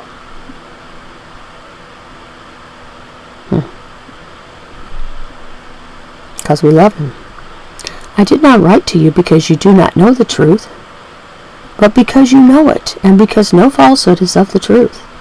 None of this falsehood is of the truth. None of this that they're putting before us is of the truth. Even the stuff that looks like it's of the truth, it's got just a little twist in it. Who is a liar except the one denying that Yahuah, who came to rescue us, Yahushua, Yahuah, the rescuer, is the anointed high priest, prophet, king of kings, because Messiah simply means the anointed one. Look it up in the Greek. Trace it back to the Hebrew. The anointed. All Messiah means is anointed. It's not his name. This is the anti-Messiah, the one denying the Father and the Word that he breathed. As for you, let that stay in you which you heard from the beginning. If what you heard from the beginning stays in you, what started out in Reshit, testified to in John, in the beginning was the Word, and the Word was with Elohim, and the Word was Elohim. The Word was with all the power from every aspect. And it was all the power from every aspect, because his power is his Word. Life and death are in the power of the tongue. I'm planning on going here. If what you heard from the beginning stays in you, you shall stay in the Word and walk it out and obey it. And by default, it puts you in the one who breathed it, the Father. And this, the Spirit. And this is the promise that he has promised us, everlasting life. There's an inheritance. I have written this to you concerning those who lead you astray. Where are we headed? Are they leading you astray? This is not the word nod. At least I don't think it's the word nod. But they're leading you away from the hay, ta, ayin, hay. I think that's it. They're leading you away from the time that, they're leading you away from the mark. So you're not intimate with him, and will not be with him at the time he is revealed. I think it's a ta, ayin, hay. I could have those letters out of order. It might be a ta, hay, ayin. I can't remember. But the anointing which you have received from him stays in you, and you have no need that anyone should teach you. It doesn't mean we don't listen to others. But the Ruach, if you have the authority of Elohim inside of you as the center of your being, as your heart, because you love him with all that is in you, therefore he is in you because you love him with all that is in you. It's like this cycle. It's going to give you discernment. You're going to know. Just like they did back in Deuteronomy. They performed signs. If this prophet or dreamer of dreams comes to you and performs all these signs and they come true, but they said, go look at these other things and entice you away from Yahuah, you're going to be able to discern that. But as the same anointing does teach you concerning all, and it is true, and is no falsehood, and even as it is taught to you, you stay in him. And now, little children, stay in him, stay in the Word, so that when he appears, we might have boldness and not be ashamed before him at his coming, because we weren't enticed away by everything else, because every knee is going to bow and every tongue is going to confess. If you know that he is righteous, you know that everyone doing righteousness has been born of him. These people out there running the land of Nod, trying to make you wag your head in either direction, agree, don't agree, just keep you distracted. They are not of him. Stop being distracted by him.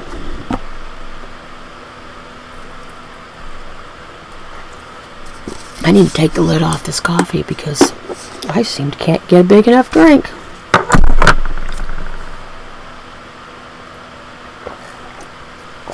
Oh, that's good stuff today. All right. John 8, 31 to 53. I guess.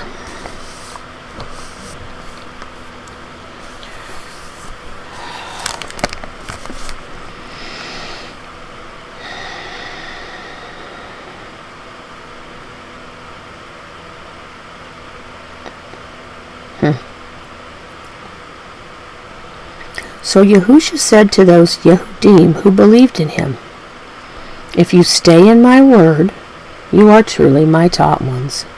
If you stay in the El to the Ta, if you follow the commands, if you keep everything in the order that it should be, and if we are functional, we're his taught ones." What's it mean to stay in his word, to abide, to remain? It leads to a wedding. And you shall know, you shall be intimate with the truth. Who's the truth? Yahuah, who came to rescue us, is the truth. And the truth shall make you free. Free from what? Free from the world. Free from being distracted by the Nod and the Node and the prophets and the dreamers and other mighty ones and here and there. Oh, yeah, I agree. Oh, no, I don't agree. Yeah, I'm with you, man. No, yeah, I don't think we should do that either, man. Okay? Well, let me look at this. Let me look at that. Let me look at this. Let me look at that. Hey, there's a nickel over there. They answered him, "We are the seed of Abraham, and we have been servants to no one at any time. How do you say you shall become free?" And Yahushua answered them, "Truly, truly, I say to you, everyone doing sin is a servant of sin. There's no everlasting life in sin. We must rule over it." And that's where the enemy wants us, doing sin and being a servant of it. And the servant does not stay in the house forever. A son stays forever. If then the son, if you follow that which was breathed, the house's seed, the Ben, the El to the Ta, that's what makes us free. If that is what our focus is on, it makes us, it frees us. You shall be free indeed, free from sin, free in the Malki, free from the wagging of the head at everything they are throwing before us. I know that you are the seed of Abraham, but you seek to kill me. Okay, so they were seed of Abraham. Ishmael was a seed of Abraham. Got it?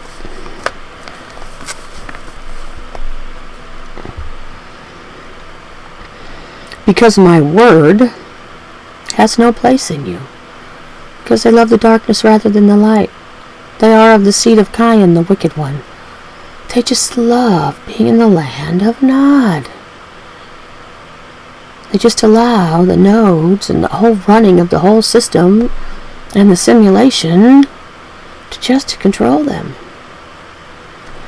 I speak what I have seen with my Father. What comes forth from Yahuah, who came to rescue us, Yahushua, is what the Father breathed. Can you see it? It's a pictograph.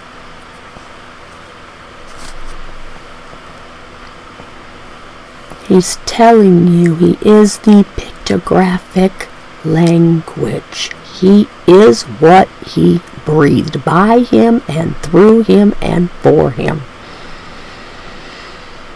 And you do what you have heard from your father. They answered and said, it's combinatorial optimization. They answered and said to him, Abraham is our father. Yahushua said,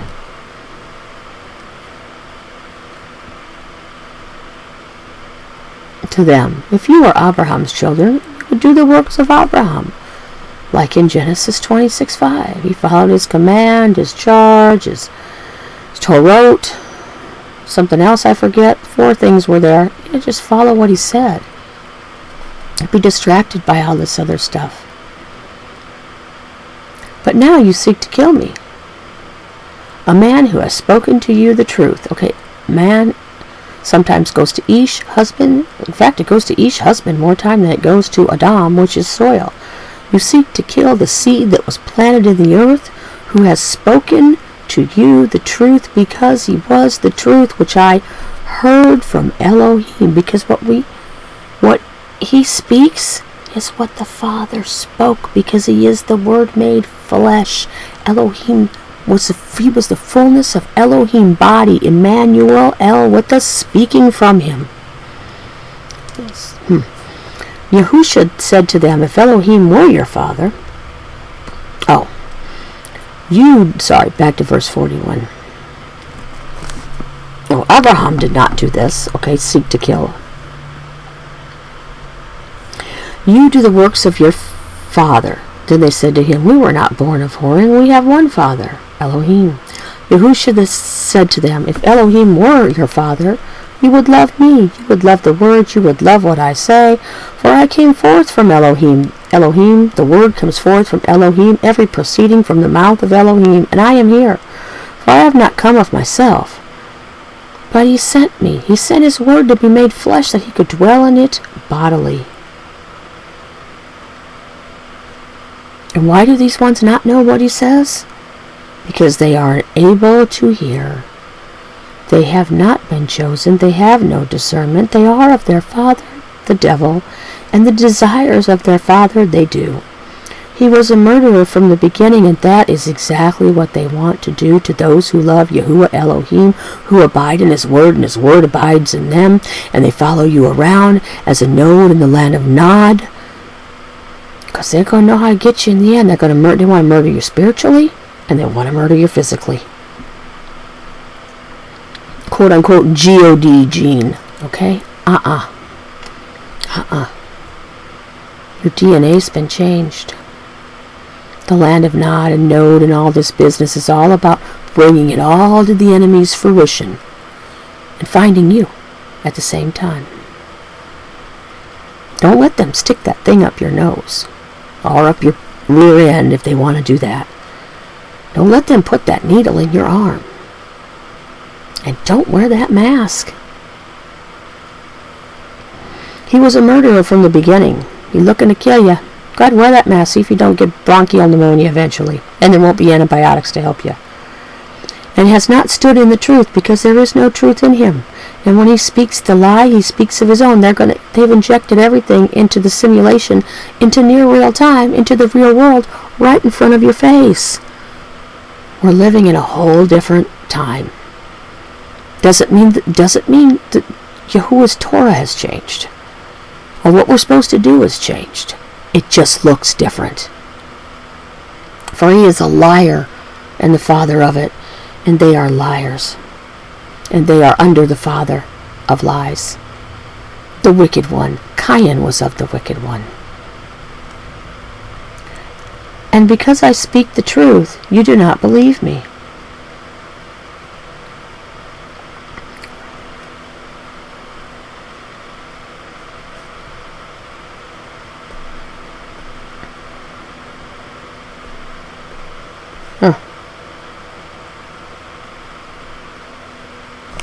Okay, that's enough.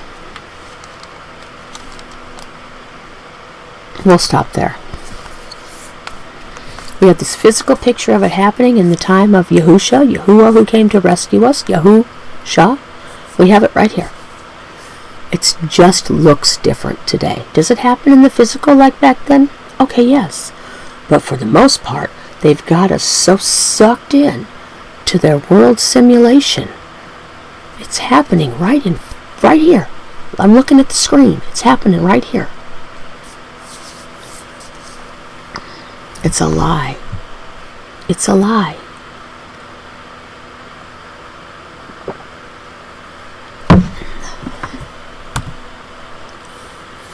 1 John 3, 10 to 18.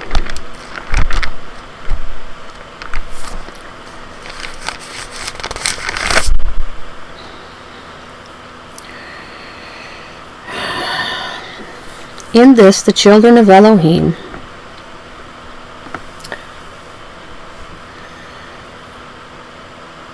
and the children, between the two seeds is the whole point. Good seed, bad seed. Do evil, do good. Tov, Ra. Good, evil. Function, dysfunction. In this, the children of Elohim and the children of the devil are manifest. Everyone not doing righteousness is not of Elohim. Neither the one not loving, not pointing his brother to Yahuah, who came to rescue us.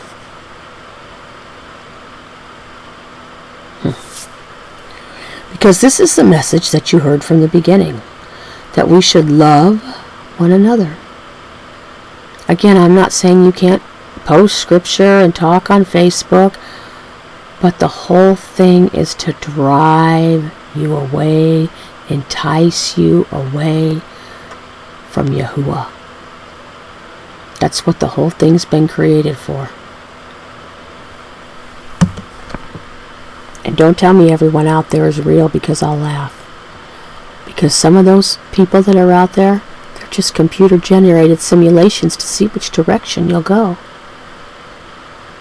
I just read it to you. Not as Cain, who was of the wicked one and killed his brother, the evil seed. And why did he kill him? Because his works were wicked, but those of his brothers were righteous. That's a coming. And the enemy wants everyone to be with works that are unrighteous. And anyone that has a righteous work will die. But he wants to kill you spiritually first, because his works are wicked. And all those he controls, the whole beast system, is wicked. It's all wicked. Do not marvel, my brothers, if the world hates you. Just keep going. We know that we have passed out of death into life, because we love the brothers. The one not loving his brother stays in death. Everyone hating his brother is a murderer, and you know that no murderer has everlasting life staying in him.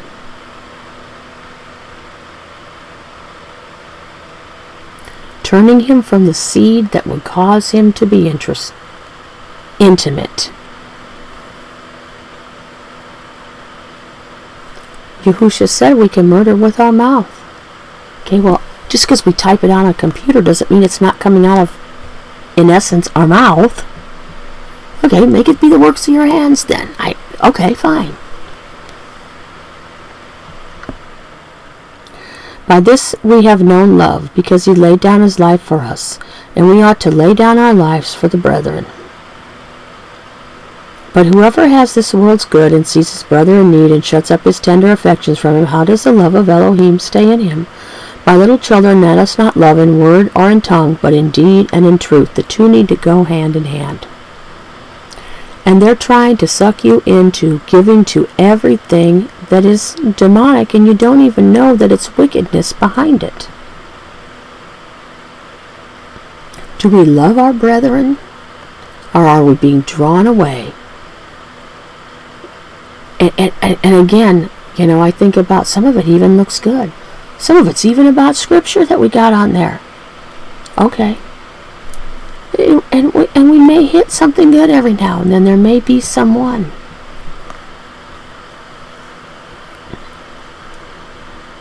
But it's all to draw us away. It's all to draw us away. If it's not of Yah, it's of the adversary. There's nothing neutral. There just isn't. It's black or white.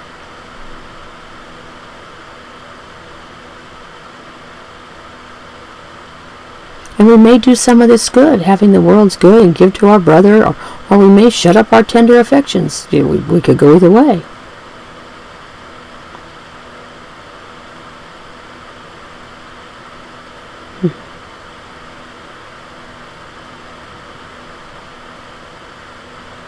We don't even know what's real anymore.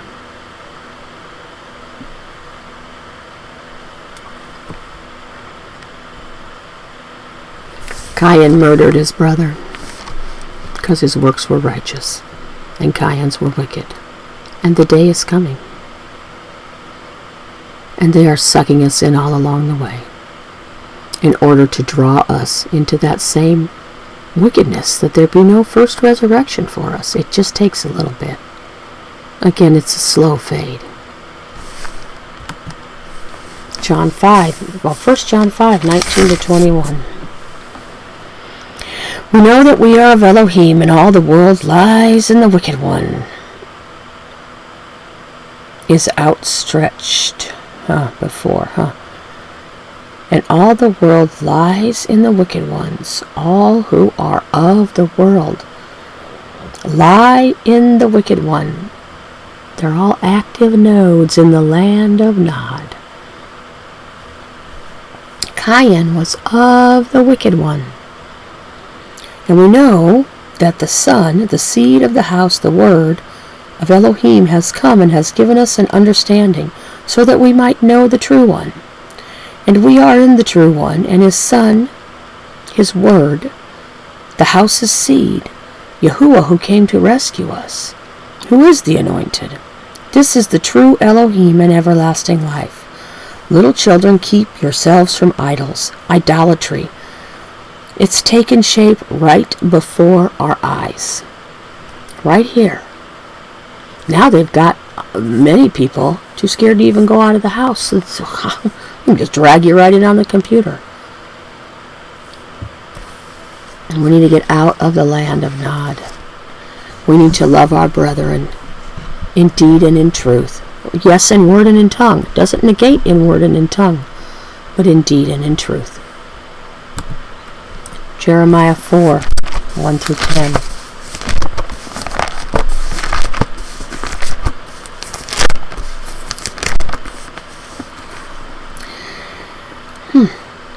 If you do not return, O Yisrael, declares Yahuah. If you do return, O Yisrael, declares Yahuah, return to me. And if you remove your abominations from my presence and cease straying. Let's go look at that. Jeremiah 4.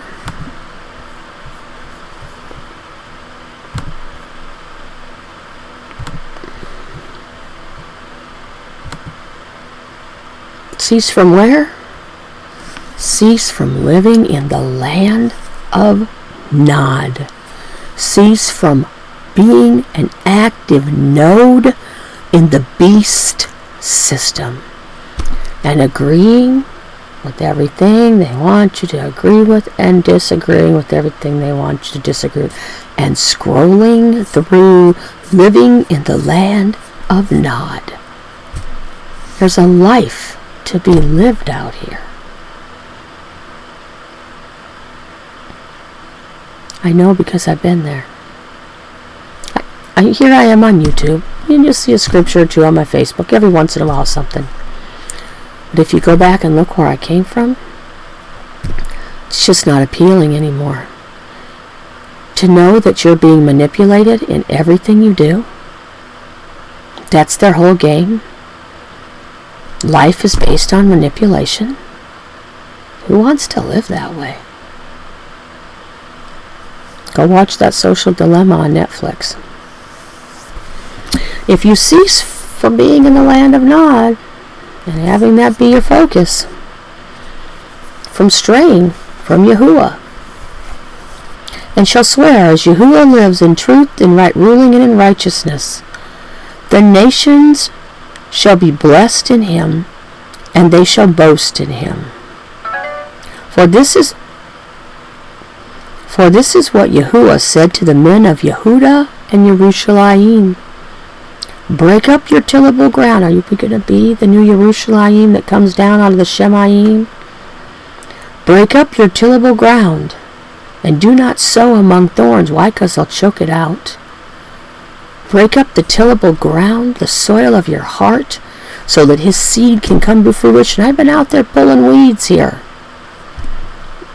in the little garden beds,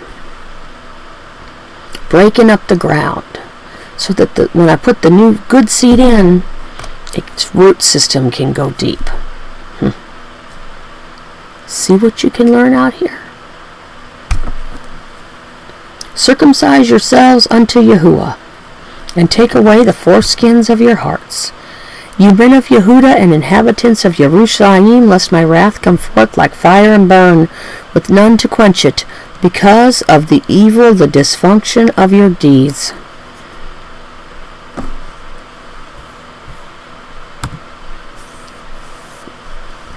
Declare in Yehudah, and let it be heard in Jerusalem, and say, blow a shofar in the land, cry aloud, and say, gather yourselves, and let us go up into the walled city. Lift up a banner towards Zion. Is that where we're going? We need to lift up our banner and get headed that direction. Be strong. Do not stand still. Do not sit here. No.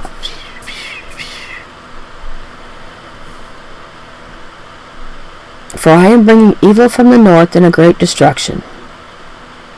The enemy's coming. He's already here. He's been here a long time. We are now at the opportune moment in all of history. A lion has come up from his bush, and the destroyer of nations is on his way. That he is. He has set out from his place to make your land a ruin. Your cities are laid waste without inhabitant. I think Babylon is ready to judge. I mean, she's going to fall. We know that. But first, she's going to really rule and reign.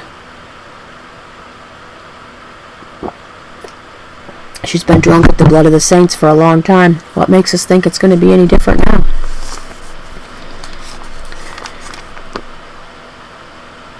He has set out from his place to make your land a ruin. Your cities are laid waste without inhabitant.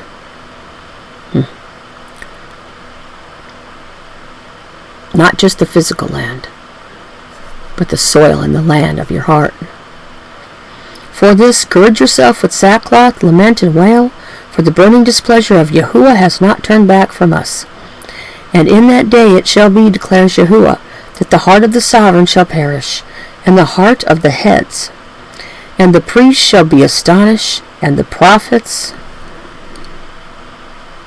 wonder. Then I said, Ah, Master Yahuah, truly you have greatly deceived this people. Welcome to the grand illusion. Seek him while he may be found. Do not love the darkness, but love the light rather than the darkness.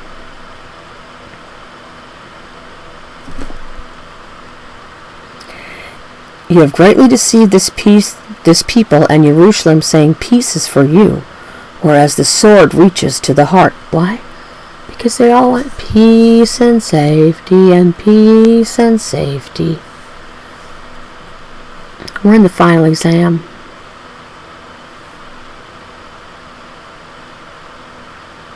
This is the grand illusion.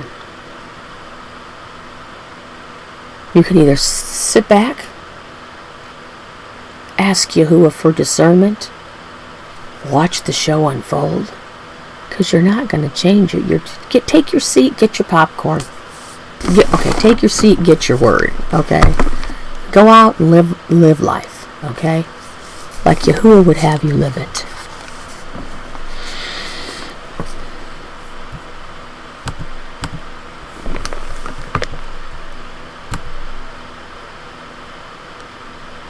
Last slide. I thought we were close. Isaiah 24.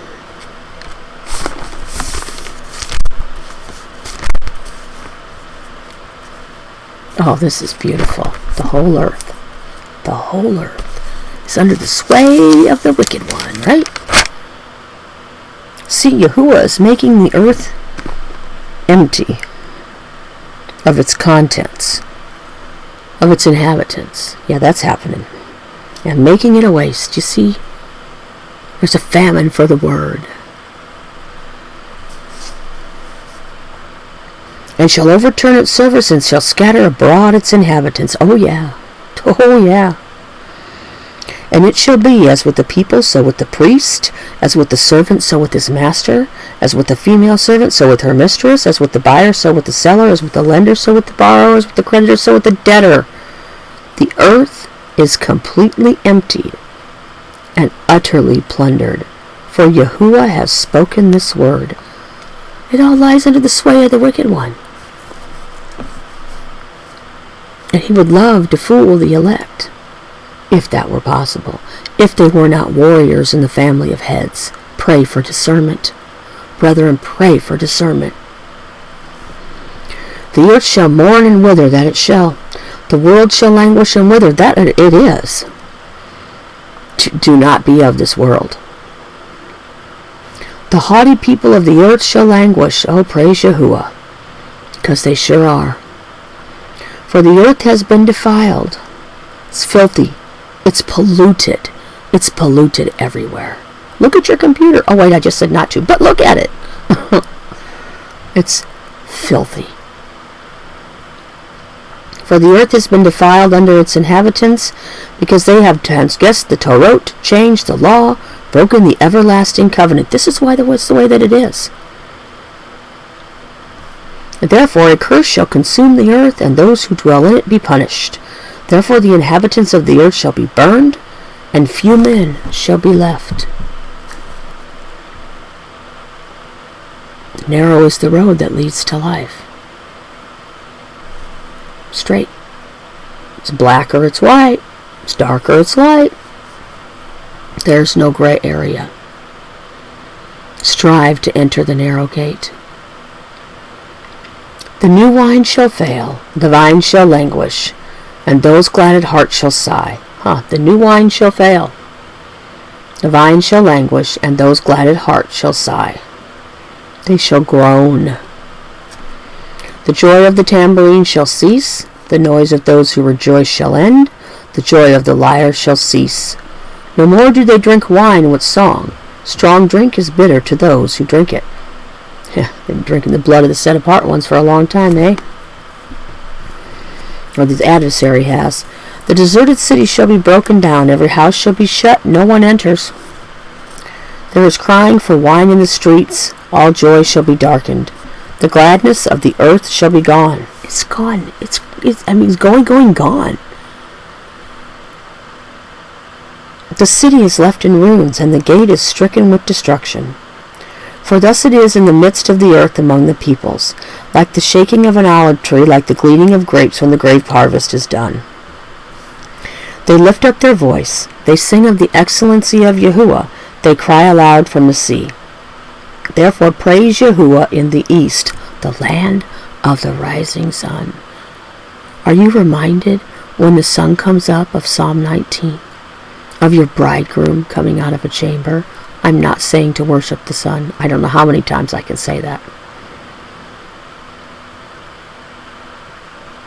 The function of the sun is phenomenal. You know, they use that for the evil as well. It's like a bridegroom coming out of his chambers. No one shall escape from the heat thereof.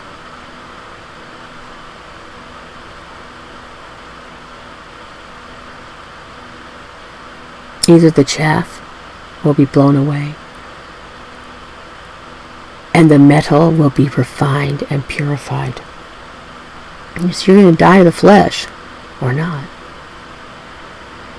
Therefore praise Yahuah in the east, the name of Yahuah, the all-powerful of Israel, in the coastlands of the sea.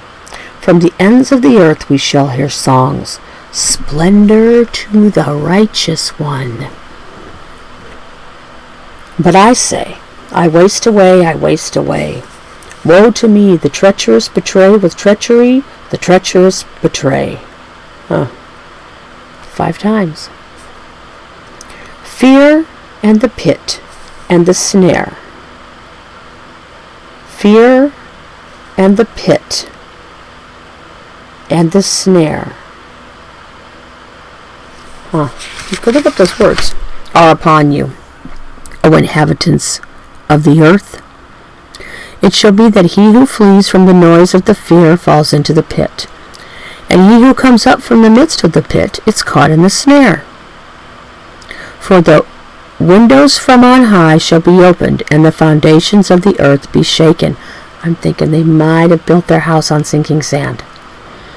The earth shall be utterly broken, Ra'ah, ra'ah, dysfunctional upon dysfunctional. The earth shall be completely shattered. The seed shall be trampled underfoot. The earth shall be fiercely shaken. The earth shall stagger. Well, maybe we're supposed to be looking at this. Verse 20.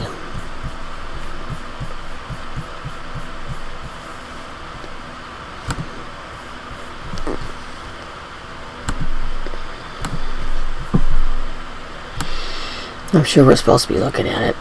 The earth shall reel to and fro, just like we saw in Cain. He shall be a fugitive and a wanderer. The whole earth, all the inhabitants of the earth, back and forth and back and forth. The seed is secured in wicked and darkness, like a drunkard. And what are drunkards?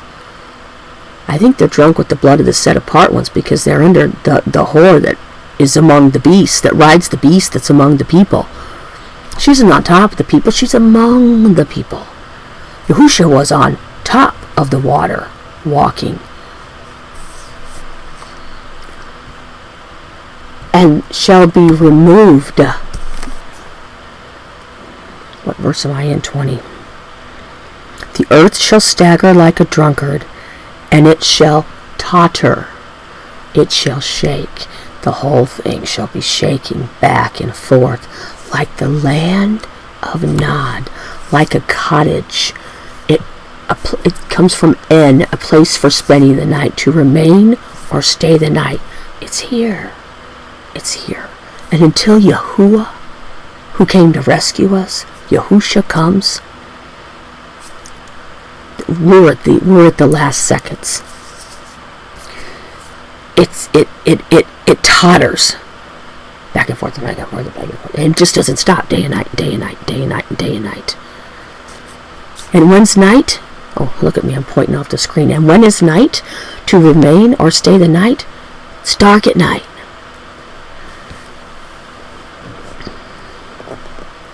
And its transgression shall be heavy upon it, and it shall fall, and it shall not rise again.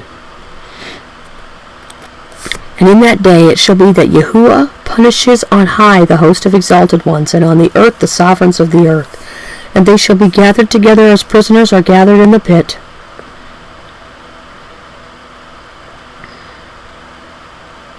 Shall not rise again, because they took the mark of the beast. They shall not rise over Yah's people that went in the first resurrection, never again, and not come against the pure language.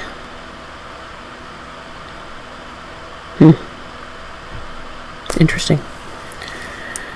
They shall be gathered together as prisoners are gathered in the pit, and shall be shut up in the prison, and be punished for many days. And the moon shall blush, and the sun shall be ashamed. For Yahuah of hosts shall reign on Mount Zion, that's first resurrection, and in Yerushalayim. Well, okay. Are we going to be the new Yerushalayim that comes down, look like that out of the Shemayim, adorned as a bride for her husband, and before his elders in esteem? It's never going to rise again. It's going to be trouble like we've never seen. It's all the beast system. He simulated it all. Yahuwah's allowed it, for sure and for certain, because the whole world totters like a hut, staggers like a drunkard, because they love the darkness rather than the light.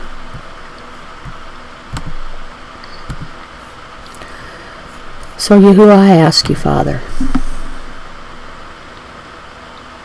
that you would cause each of us, to look within any place where you are not the fullness of the authority inside of us, Yahuwah, and refocus us, Father. Show us how to plow up where we need to plow up that tillable ground, that the seed might root itself even deeper inside of us, so that it might be 30, 60, or 100-fold, Yahuah. That we would not be enticed away into the land of Nod, being distracted as these nodes, they want us to lead us down whatever path. Father, there are glitches in their system. I testify to that, yeah. There are glitches in their system. Father, give everyone here the discernment to see the glitches right before their eyes, Yahuah. We thank you, Yahuah Elohim, the all-powerful, all-knowing, everlasting, eternal life, Yahuah, belongs to you. Hallelujah, Yahuah. Hallelujah. Praise Yah.